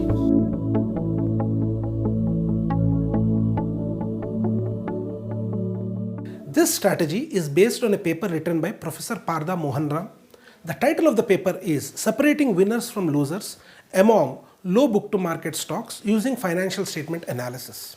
In this strategy, Professor Mohan Ram modifies the traditional fundamental analysis to suit low book to market firms. So the signals he uses in this strategy, even though they are similar to signals used in financial statement analysis and are based only on the information contained in the financial statements, do not conform to the traditional notions of financial statement analysis. Before we start defining the signals, let us try to understand how he had come up with these signals. If you look at the low book to market firms, they can be split into three categories. First, firms that really are low book to market firms. Second, firms that are low book to market because they are overvalued in the market. Third, firms that are low book to market because of temporary reduction of book value. Professor Mohan Ram in his strategy accounts for all these three cases and comes up with 8 signals to separate the low book to market firms into potential winners and potential losers. These 8 signals are divided into 3 groups. Each group of these signals takes care of one of the 3 categories of low book to market firms that we spoke about previously. Now, the first group of signals is defined keeping in mind the firms that are actually low book to market. These signals try to separate the low book to market firms into potential winners and potential losers based on the modified financial statement measures of profitability. Before we proceed any further, I would like to take you through fractions 101. Now, I have a fraction, numerator, denominator. If I want to reduce the value of this fraction, I can do so by decreasing the numerator or increasing the denominator. Now, I hope you are clear with what I am doing here. Okay, you need this to understand the next 2 categories. The second group of signals. The second group of signals are defined keeping in mind the firms that are low book to market because of overvaluation in the market. Now, book to market ratio is book value of the firm upon the market value of the firm. If the firm is overvalued in the market, then it is increasing the denominator of the ratio, and this reduces the overall ratio and makes the firm fall into the low book to market category. Please note that overvaluation is a temporary thing, and when the firm returns to its correct value, then this firm might no longer fall into the low book to market category. The main reason for this overvaluation is that markets naively interpolate future values from current fundamentals. The signals in this category are defined to take care of this problem. The third group of signals. The third group of signals is defined keeping in mind the firms that are low book to market because of temporary reduction in book value due to accounting rules. How does temporary reduction in book value make the firm a low book to market firm? We have the book to market value. The book value of the firm is reduced, thereby decreasing the numerator, in turn reducing the entire ratio. Our quintile of low book to market firms may have some firms which fall into this category because of conservatism in accounting rules. I will explain the conservatism in accounting rules part shortly. There are chances that these firms might perform well in the future. So we will separate them from the true low book to market firms which as a whole underperform. Doing this will strengthen our investment strategy. So this is how the signals are classified. Now let us discuss each group of signals in detail. Before we start, one thing I would like to tell you. Similar to Petrosky F-score, if the signal is favorable, we will assign it a value 1. If it is not favorable, we will assign it a value 0. First, we start off with the group of signals that are based on the traditional financial statement measures of profitability. The logic here is very simple. Firms that are profitable now are likely to be firms with strong fundamentals, and these firms might be fundamentally strong in the future also. We want to separate these strong ones from the weak ones. For this, we use the profitability measure. Profitability can be measured in terms of earnings or cash flows of the firm. This brings us to our first signal. The first signal G1 is based on earnings measure of profitability. G1, also known as earnings return on assets, is defined as the ratio of net income before extraordinary items scaled by average total assets. If you recollect, in case of Petrosky, we checked if the return on assets is positive or negative and then assigned a value to the signal. Here, in this strategy, we follow a different procedure.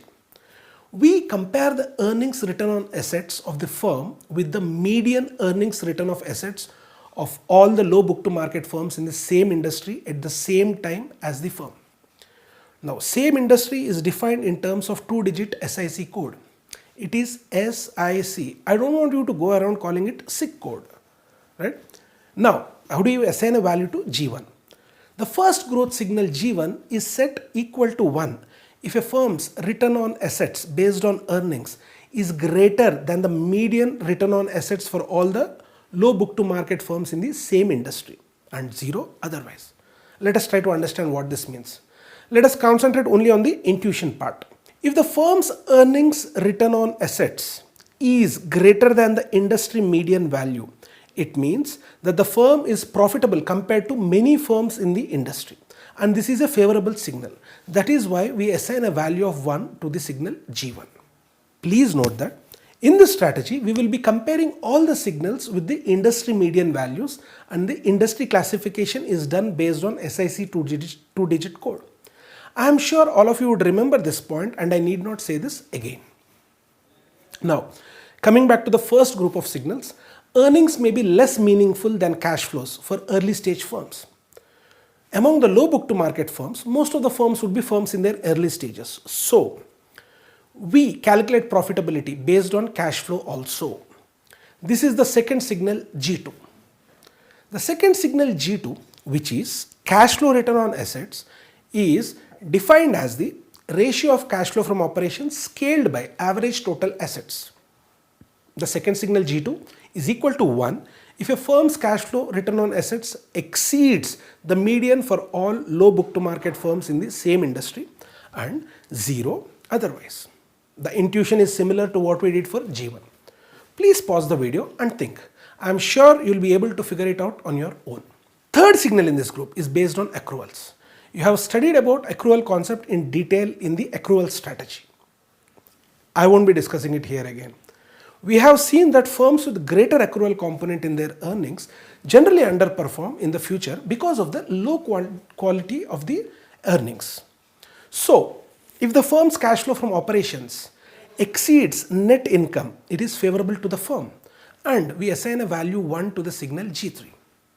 If the cash flow from operations does not exceed net income, then we assign a value of 0 to G3. This brings us to the end of the first group of signals. We now move over to the second group of signals. This group of signals is used to take care of firms overvalued in the market. Let me quote an excellent example given in the paper. There are two firms, firm A and firm B. In the current year, both of them have similar earnings. Then the market values both the firms equally. But firm A has been a consistent performer and has stable earnings. But firm B has good earnings only this year. So do you think both the firms should have same value? Now, in comparison to firm A, firm B is overvalued. The good performance of firm B in this year might be attributed to good luck, and next year it might go down. The markets might not look at all these details and may naively extrapolate this period performance to next period. To avoid such situations, Professor Mohan Ram defines the second group of signals based on variability of performance. In case of low book to market firms, stability of earnings may help distinguish between firms with solid prospects and firms that are overvalued because of hype or glamour. The signals that we are going to define reflect this idea. G4 is the first signal in this group and is based on stability of earnings. Stability of earnings is also called earnings variability. It is calculated as variance of firms' quarterly earnings return on assets over the last 4 years. If the firm's earnings variability is less than the median average earnings variability of all the low book to market firms in the same industry, then it is favorable to the firm, and we assign a value of 1 to G4. Let us try to understand this. If the earnings variability of the firm is less than the industry median, this means that there is less variation in its earnings. In other words, the earnings of the firm are much stable than the earnings of most of the other firms in the particular industry, which is a good sign. If the earnings variability is more than industry median, it is unfavorable, and we assign a value of 0 to G4 in that case. Now, in the case of low book to market firms, most of the firms have negative earnings. In such cases, calculating the earnings variability might not make sense. To account for this problem, we have the second signal in this group. It's G5. In this signal, you use sales growth as opposed to earnings growth. Sales growth variability is defined as variance of a firm's quarterly growth of sales over the last 4 years. And this is your signal G5. If the firm's sales growth variability is less than the median sales growth variability of all the low book to market firms in the same industry, then it is favorable to the firm. We assign a value of 1 to G5. Otherwise, we assign a value 0 to G5. The interpretation of this signal is same as the previous one. If the sales growth variability is less, it means the sales are more stable, and this is favorable for us. I am sure you will be able to figure out the remaining intuition behind this on your own. We are done with the second group of signals also. We now come to the third and the last group of signals. As I have mentioned previously, the last group of signals is defined to take care of the firms whose book value has been temporarily suppressed due to accounting rules. Let us see how the book value of a firm can get temporarily suppressed. Spending on research and development, advertising and capital expenditure may lead to increase of future sales and thereby future growth in earnings and also future growth of the firm. I'm not saying this. Research has shown that future excess returns of a firm are associated with spending on research and development and advertising expenses. Isn't this great then? Firms should spend more on these three activities. But according to accounting rules, the amount spent on research and development, advertising and capital expenditure has to be expensed. This is the conservatism in accounting rules that I spoke of previously. Now, expensing these items will decrease the current earnings and suppress the book value of the firm. So because of this accounting rules, some firms which have laid foundation for growth in the current period by spending on research and development, advertising and capital expenditure so that they may meet the market expectations in the next period are wrongly classified as low book to market firms. Such firms are to be separated from the true low book to market firms. Let me take an example. R&D intensive firms such as pharmaceutical firms spend huge sums on research and development. In the process, these firms create intangible assets. Same thing goes for firms spending a lot on advertising. By spending on advertising, the firm is causing consumers to buy more of its product, but this takes time and may not be visible immediately. So, in this case, the firm is again creating intangible assets. But based on the principles of conservative accounting, research and development costs and advertising costs appear as expenses in the income statement.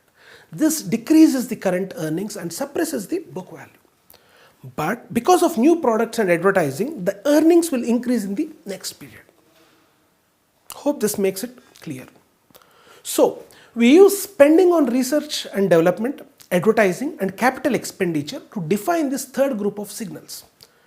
Depending on the size of the firm, the spending of the three activities will differ.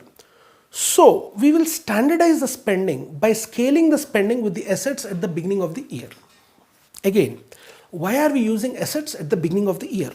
Think of it. You have this many assets at the beginning of the year and you are spending this much in the year. Having this many assets, you are able to spend this much.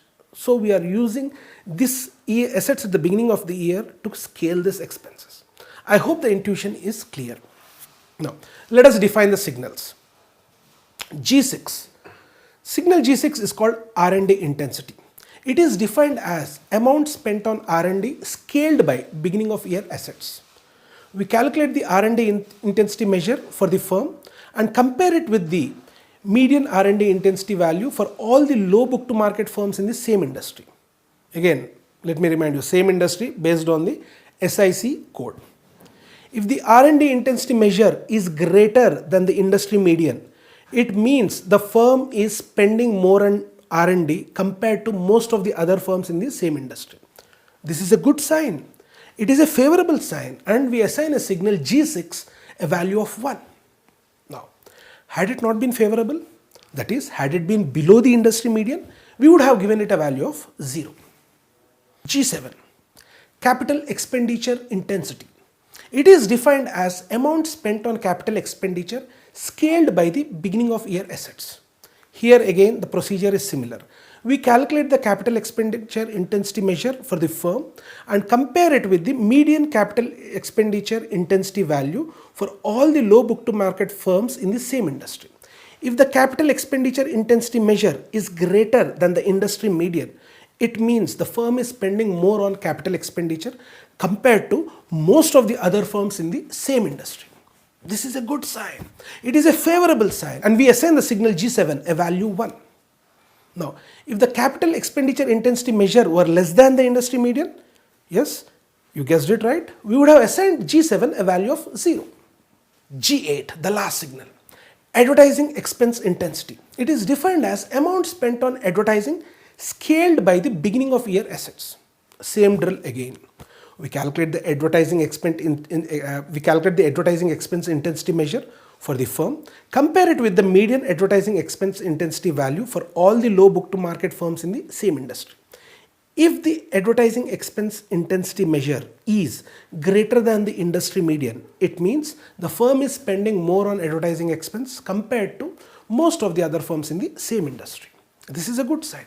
It is a favorable sign, and we assign the signal G8 a value of 1. Had it not been favorable, that is, had it been below the industry median, we would have given it a value of 0. Please note that the signals we have developed are called growth fundamentals because they measure the fundamental strength of these firms in a way which is appropriate for the growth firms.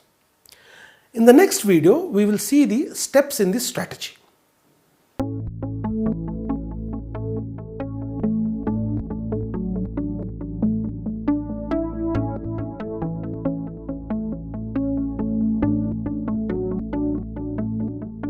Learning outcomes. After watching this video, you'll be able to understand the G-score strategy and you'll also be able to implement the G-score strategy.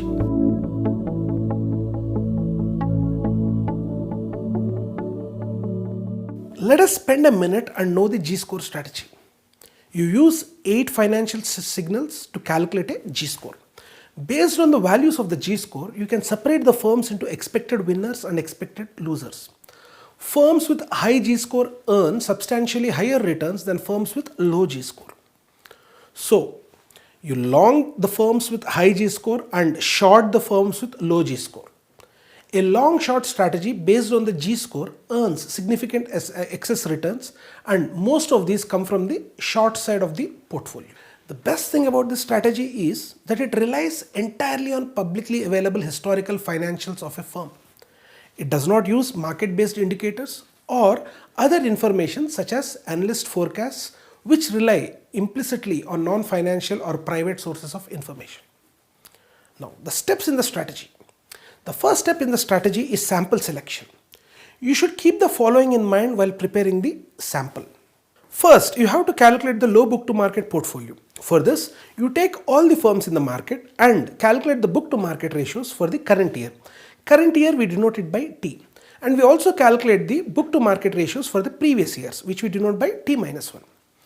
We do not use the firms with negative book to market ratios in our analysis. So from your sample, delete the firms with the negative book to market ratios.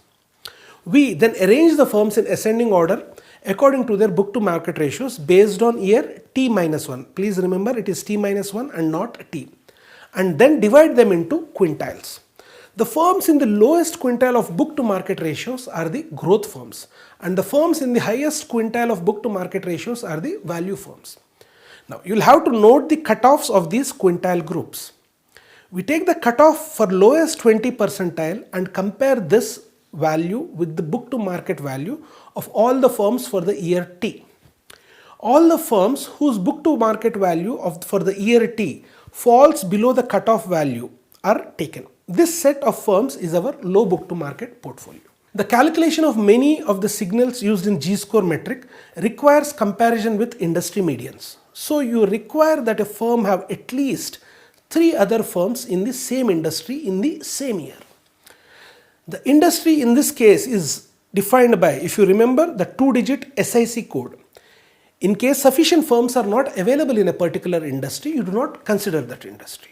So we impose the condition of having a minimum of 4 firms per 2-digit SIC code. The second step in the strategy. The second step is to gather all the financial information for these low book to market firms. We collect the quarterly financial information for these firms. If adequate quarterly information is not available, the information from the latest fiscal year is used. This ensures that there is no look-ahead bias in the computation of the signals, even if it means that the data may be sometimes outdated. In addition to all these criteria, we only consider those firms which have earnings and cash flow information available.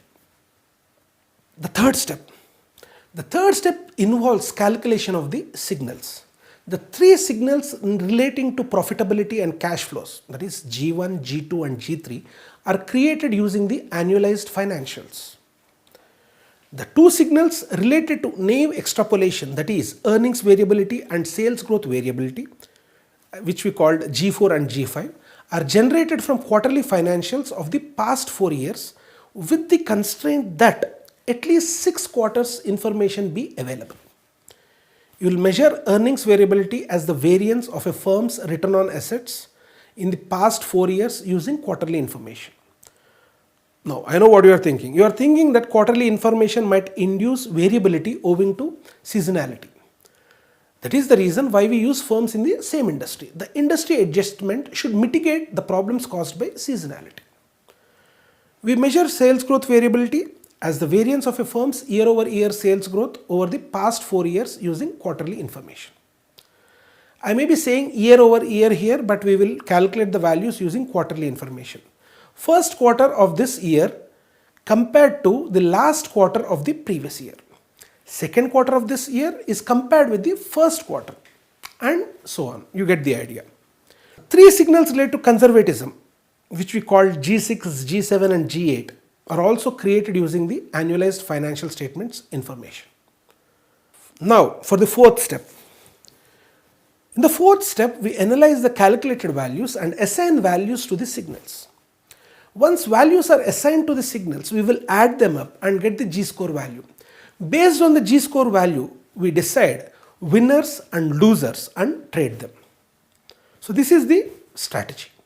In the next video, with the help of a sample firm, I'll show you the calculation of G-score.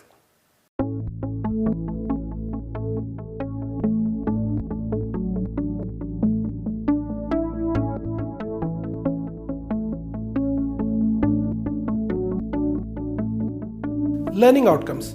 After watching this video, you'll be able to calculate the G-score of a firm.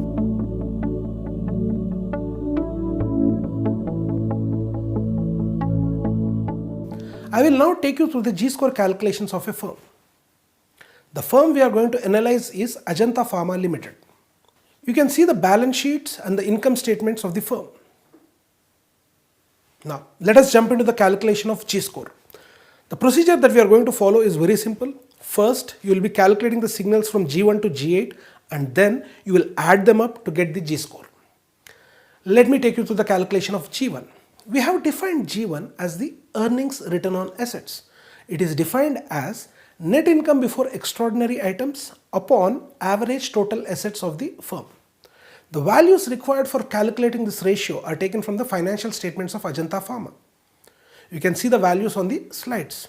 The earnings return on assets for 2015 is given as net income for 2015, which is 3,716.8 million rupees upon the average total assets for the period, which is 8,341.85 million rupees. This evaluates to 0.4456. This value is compared with the median value of earnings return on assets of all the firms in the pharma industry. Note that this step is slightly different from that of Petrosky F-score calculations. There we looked at the sign of ROA, and here we are comparing the ROA with other firms in the industry. ROA means return on assets. The median earnings return on assets for all the firms in the industry is 0.1597. The return on assets of Ajanta Pharma is greater than the industry median. So we assign a value of 1 to G1. Now let us look at the calculation of G2. G2 is the cash flow return on assets. It is defined as cash flow from operations upon average total assets of the firm. We pick the values required to calculate this ratio from the financial statements again. The values are as follows. The cash flow return on assets for 2015 is given by cash flow from operations for 2015, which is 2,629.2 million rupees upon the average total assets for the period, which is 8,341.85 million rupees. This evaluates to 0.3151. Now, the median value of cash flow return on assets of all the firms in the pharma industry is 0.0667. The cash flow return on assets of Ajanta Pharma is greater than the industry median. It is favorable to us. So, we assign a value of 1 to G2. Now, let us look at the calculation of G3. G3, if you remember, is the accruals. We have already seen that firms with a greater accrual component in their earnings generally underperform in the future because of lower quality of their earnings.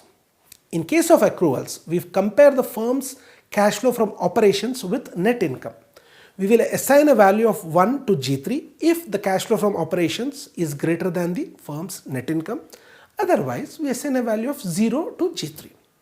The cash flow from operations for the year 2015 is 2,629.2 million rupees. The net income for the same year is 3,716.8 million rupees.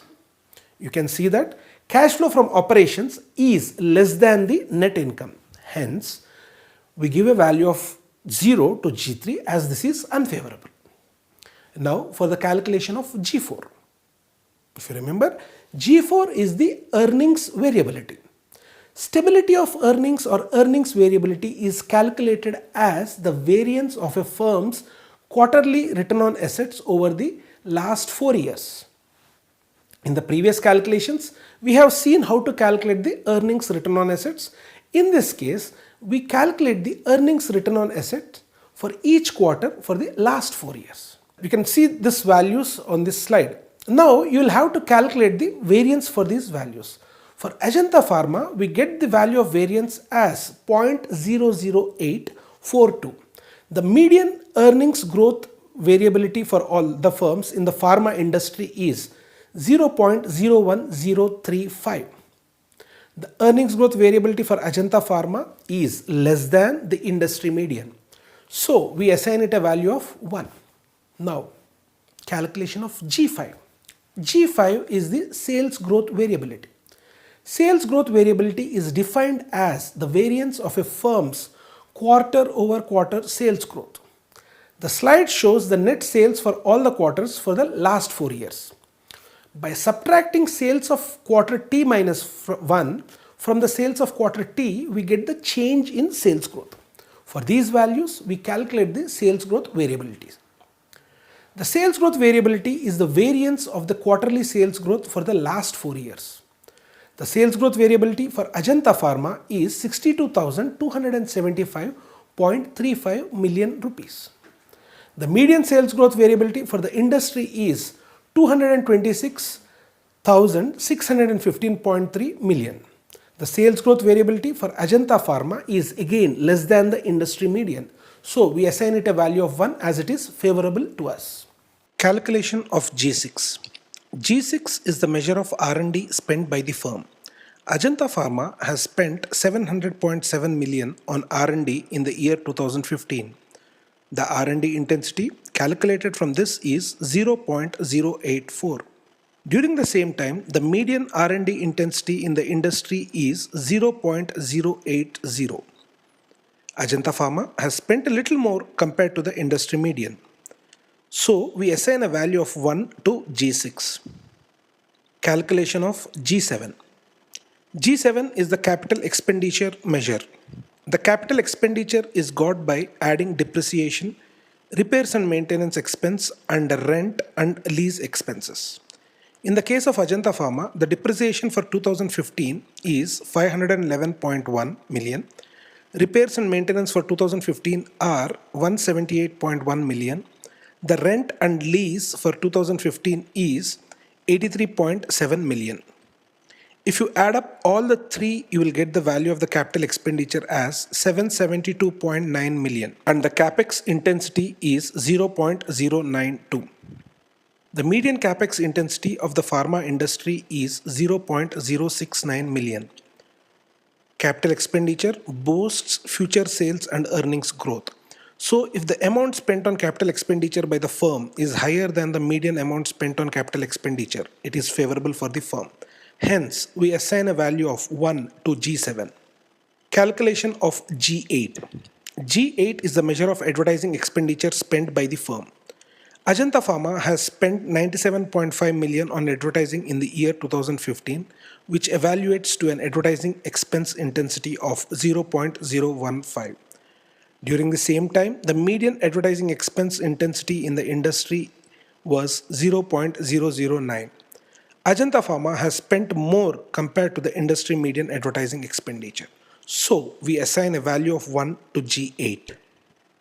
Now, if you want to get the composite G score, we have to add up all the scores from G1 to G8. In case of Ajanta Pharma, the value for only G3 is 0. Again, if you add up all the values, you get a value of 7. So the G score for Ajanta Pharma is 7 out of 8. This is a high score. Firms with high G score earn substantially higher returns than firms with low G score. So we long this stock.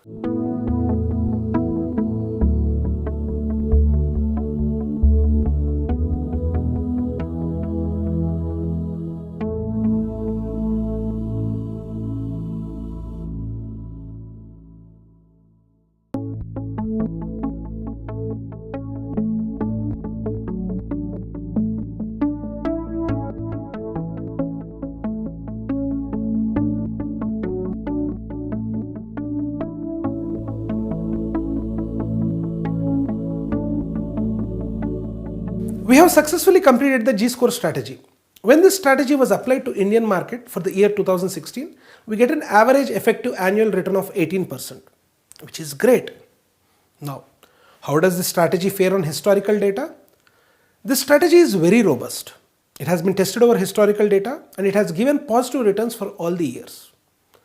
Now, what is the secret behind the success of this G-score strategy? The success of G-score strategy is linked to future performance of the stocks. These high G-score firms are more likely to beat the earnings forecasts and earn abnormal returns around future earnings announcements. This shows that market ignores the implication of growth fundamentals for future performance. Please note that a substantial portion of the success of this strategy is driven by poor performance of low G-score firms. This means that the strength of the strategy lies not in picking which stocks to buy, but in picking which stocks to avoid. To earn significant hedge returns from a G-score strategy, the ability to short such stocks is crucial. Because of this, it will be better if you pick only those stocks that have options and futures. Now, before we end this, I can see it in your face. You are thinking, what will happen if I use the G-score strategy for high book to market firms? Will it be effective? Well, the answer is no.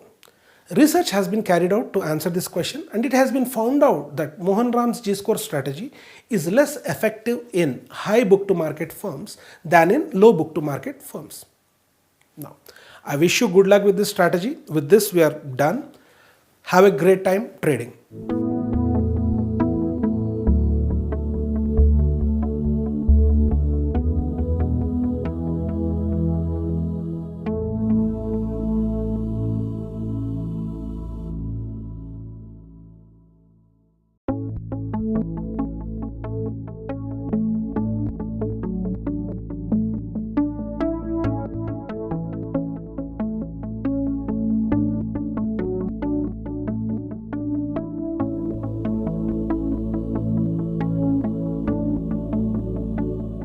All right. So let's summarize what we have learnt in both the modules. So the first set of trading strategies were sort of building blocks, basic trading strategies, and the kind of trading strategies we did in this particular module are, or you can call them advanced trading strategies. The reason being the underlying papers are a little bit more complicated, and strategies require you to have some understanding of markets and a little bit of statistics. But at the same time, none of them require a background per se. You need not have a degree in finance to execute them. These are easy to do strategies. So we started with Petrosky. Basically, all these strategies are two types. Some of them which are momentum type, and some of them are mean reverting type, right? So that's the two categories of strategies we have. For example, a strategy like Mohan Ram is a momentum type strategy. If what are we doing? We are buying growth stocks there. Whereas a Petrosky is a mean reverting strategy. By the way, what do I mean by mean reverting? In mean reverting strategies, we expect that something which has gone up will come down and something which has fallen will go up. In fact, there is people do this pairs trading. We could not cover this here. Maybe in some other module we'll talk about this. Pairs trading is all about this. You buy something which has gone down, and sell something which has gone up, and you hope that these stocks will converge. That's what you do. So these are mean reverting strategies. Whereas in momentum strategies, what you do is you expect the winner to keep going up and the loser to keep going down. So these are two broad categories of strategies that we have looked at. So we started with Petrosky. The idea there was, there are value stocks. Within the universe of value stocks, there are some good and there are some not so good stocks. And you have this formula of figuring out, which is F-score, separating this good from the bad. And if within this universe of value stocks, if you can separate these stocks based on ex-ante characteristics, please note, all these strategies are based on ex-ante characteristics. It's not ex-post. I've already explained the difference between ex-ante and ex-post. So in Petrosky, based on ex-ante characteristics, that means pre-trading characteristics, what you do is you separate stocks into possible winners and losers, and you create a long short portfolio. That's value investing. So from then we moved to price earnings announcement drift, where companies that announce better than expected results, they keep outperforming. We also discussed accruals, where we looked at quality of earnings. It was slightly different. In PED, price earnings announcement drift, we did not bother about quality of earnings. We just looked at earnings surprise and those where there was a positive surprise and stocks where there was a negative surprise. We did not say how the surprise came about. And we went long on those which surprised analysts positively, and went short on those which surprised analysts negatively, and held this for a while. Whereas in accrual, we went into the quality of earnings. So we separated this outperformance in earnings into those which is caused, that part which is caused by cash earnings, and that part which is caused by accrual earnings. The idea here is simple. The argument is that the earnings, that part of earnings which is driven by cash, is likely to be more sustainable. Earnings are likely to be persistent, and hence the stock reaction is likely to be permanent. Whereas if the earning surprise is driven by accruals, then that's not likely to be the case. That's the whole idea behind this cash earnings and accrual earnings. And the strategy there also is simple. We go long on stocks which have more cash earnings and short on stocks which have less cash earnings, and hold them for a while. That was the accrual trading strategy, and we saw that it works well in different parts of the world. We presented our own numbers to you, which seemed pretty nice. And then we went to another set of score called G score. Now, G score is a counterpart of F score. So if you relate G score and F score, Petrosis F score covers the value stocks, whereas G score, it is applicable to the other half of growth stocks. So if you divide stocks into market to book, which is high market value, or divide market value by book value, those which have high market value to book value qualify as growth stocks. So we created this G score, Mohan Ram's G score, which is based on growth attributes like advertising, R&D and all that. And we saw that the G score, G score does well in most parts of the world. So that was another strategy. One interesting thing about G score and F score is that if you try applying G score to the value universe, then it doesn't work. Similarly, if you try applying F score to the growth universe, then there also it doesn't work. So F score applies to this value universe and G score applies to growth universe. That's the best part. That's why I keep telling you, these are not strategies which are created by data mining. Assume that it's created by data mining, then this kind of a classification would not have held. There is reason why this works. For growth stocks, we look at attributes like R&D, advertisement, and these kind of things which are essential for growth. Whereas for value stocks, we look at attributes which are important for value. We look at whether there has been profit, whether there has been some kind of a turnaround. So these are the kind of attributes we look for value stocks. So that's Mohan Ram for you. Mohan Ram's G score, I'm sorry. So we looked at that. Then we entered the world of momentum. Starting from Jagdish and Titman's paper, the idea here being winners will outperform losers. And we saw that such a simple strategy, how it works. And we saw the kind of returns that this strategy makes. So after having done that, then we went into this momentum crashes. Now, within all the earlier strategies also, we discussed when these strategies are likely to work and when these strategies are unlikely to work. That also we said. So momentum crash is an example of failure of momentum. We saw that during times, we have, if you remember those 4 conditions, during panic times, when the market has crashed, when volatility is high and the market is in a rebound phase, a momentum strategy is unlikely to work. And we actually showed that momentum strategies can really go wrong in these times. To take an extreme example, in the 1932 recovery, we saw that a momentum strategy would have yielded, August 1932, if I remember correctly, momentum strategy would have yielded a negative 72%. That's what we saw. So once we completed, then we devised a strategy to take advantage of momentum crash. So we learned a little bit about options, and we said that if you have a strategy where you go long on stocks and go instead of going short, buy put options, you will be insulated from momentum crash. But we said it has a cost, and the cost being put option premium. And finally, we also spoke about this betting against beta.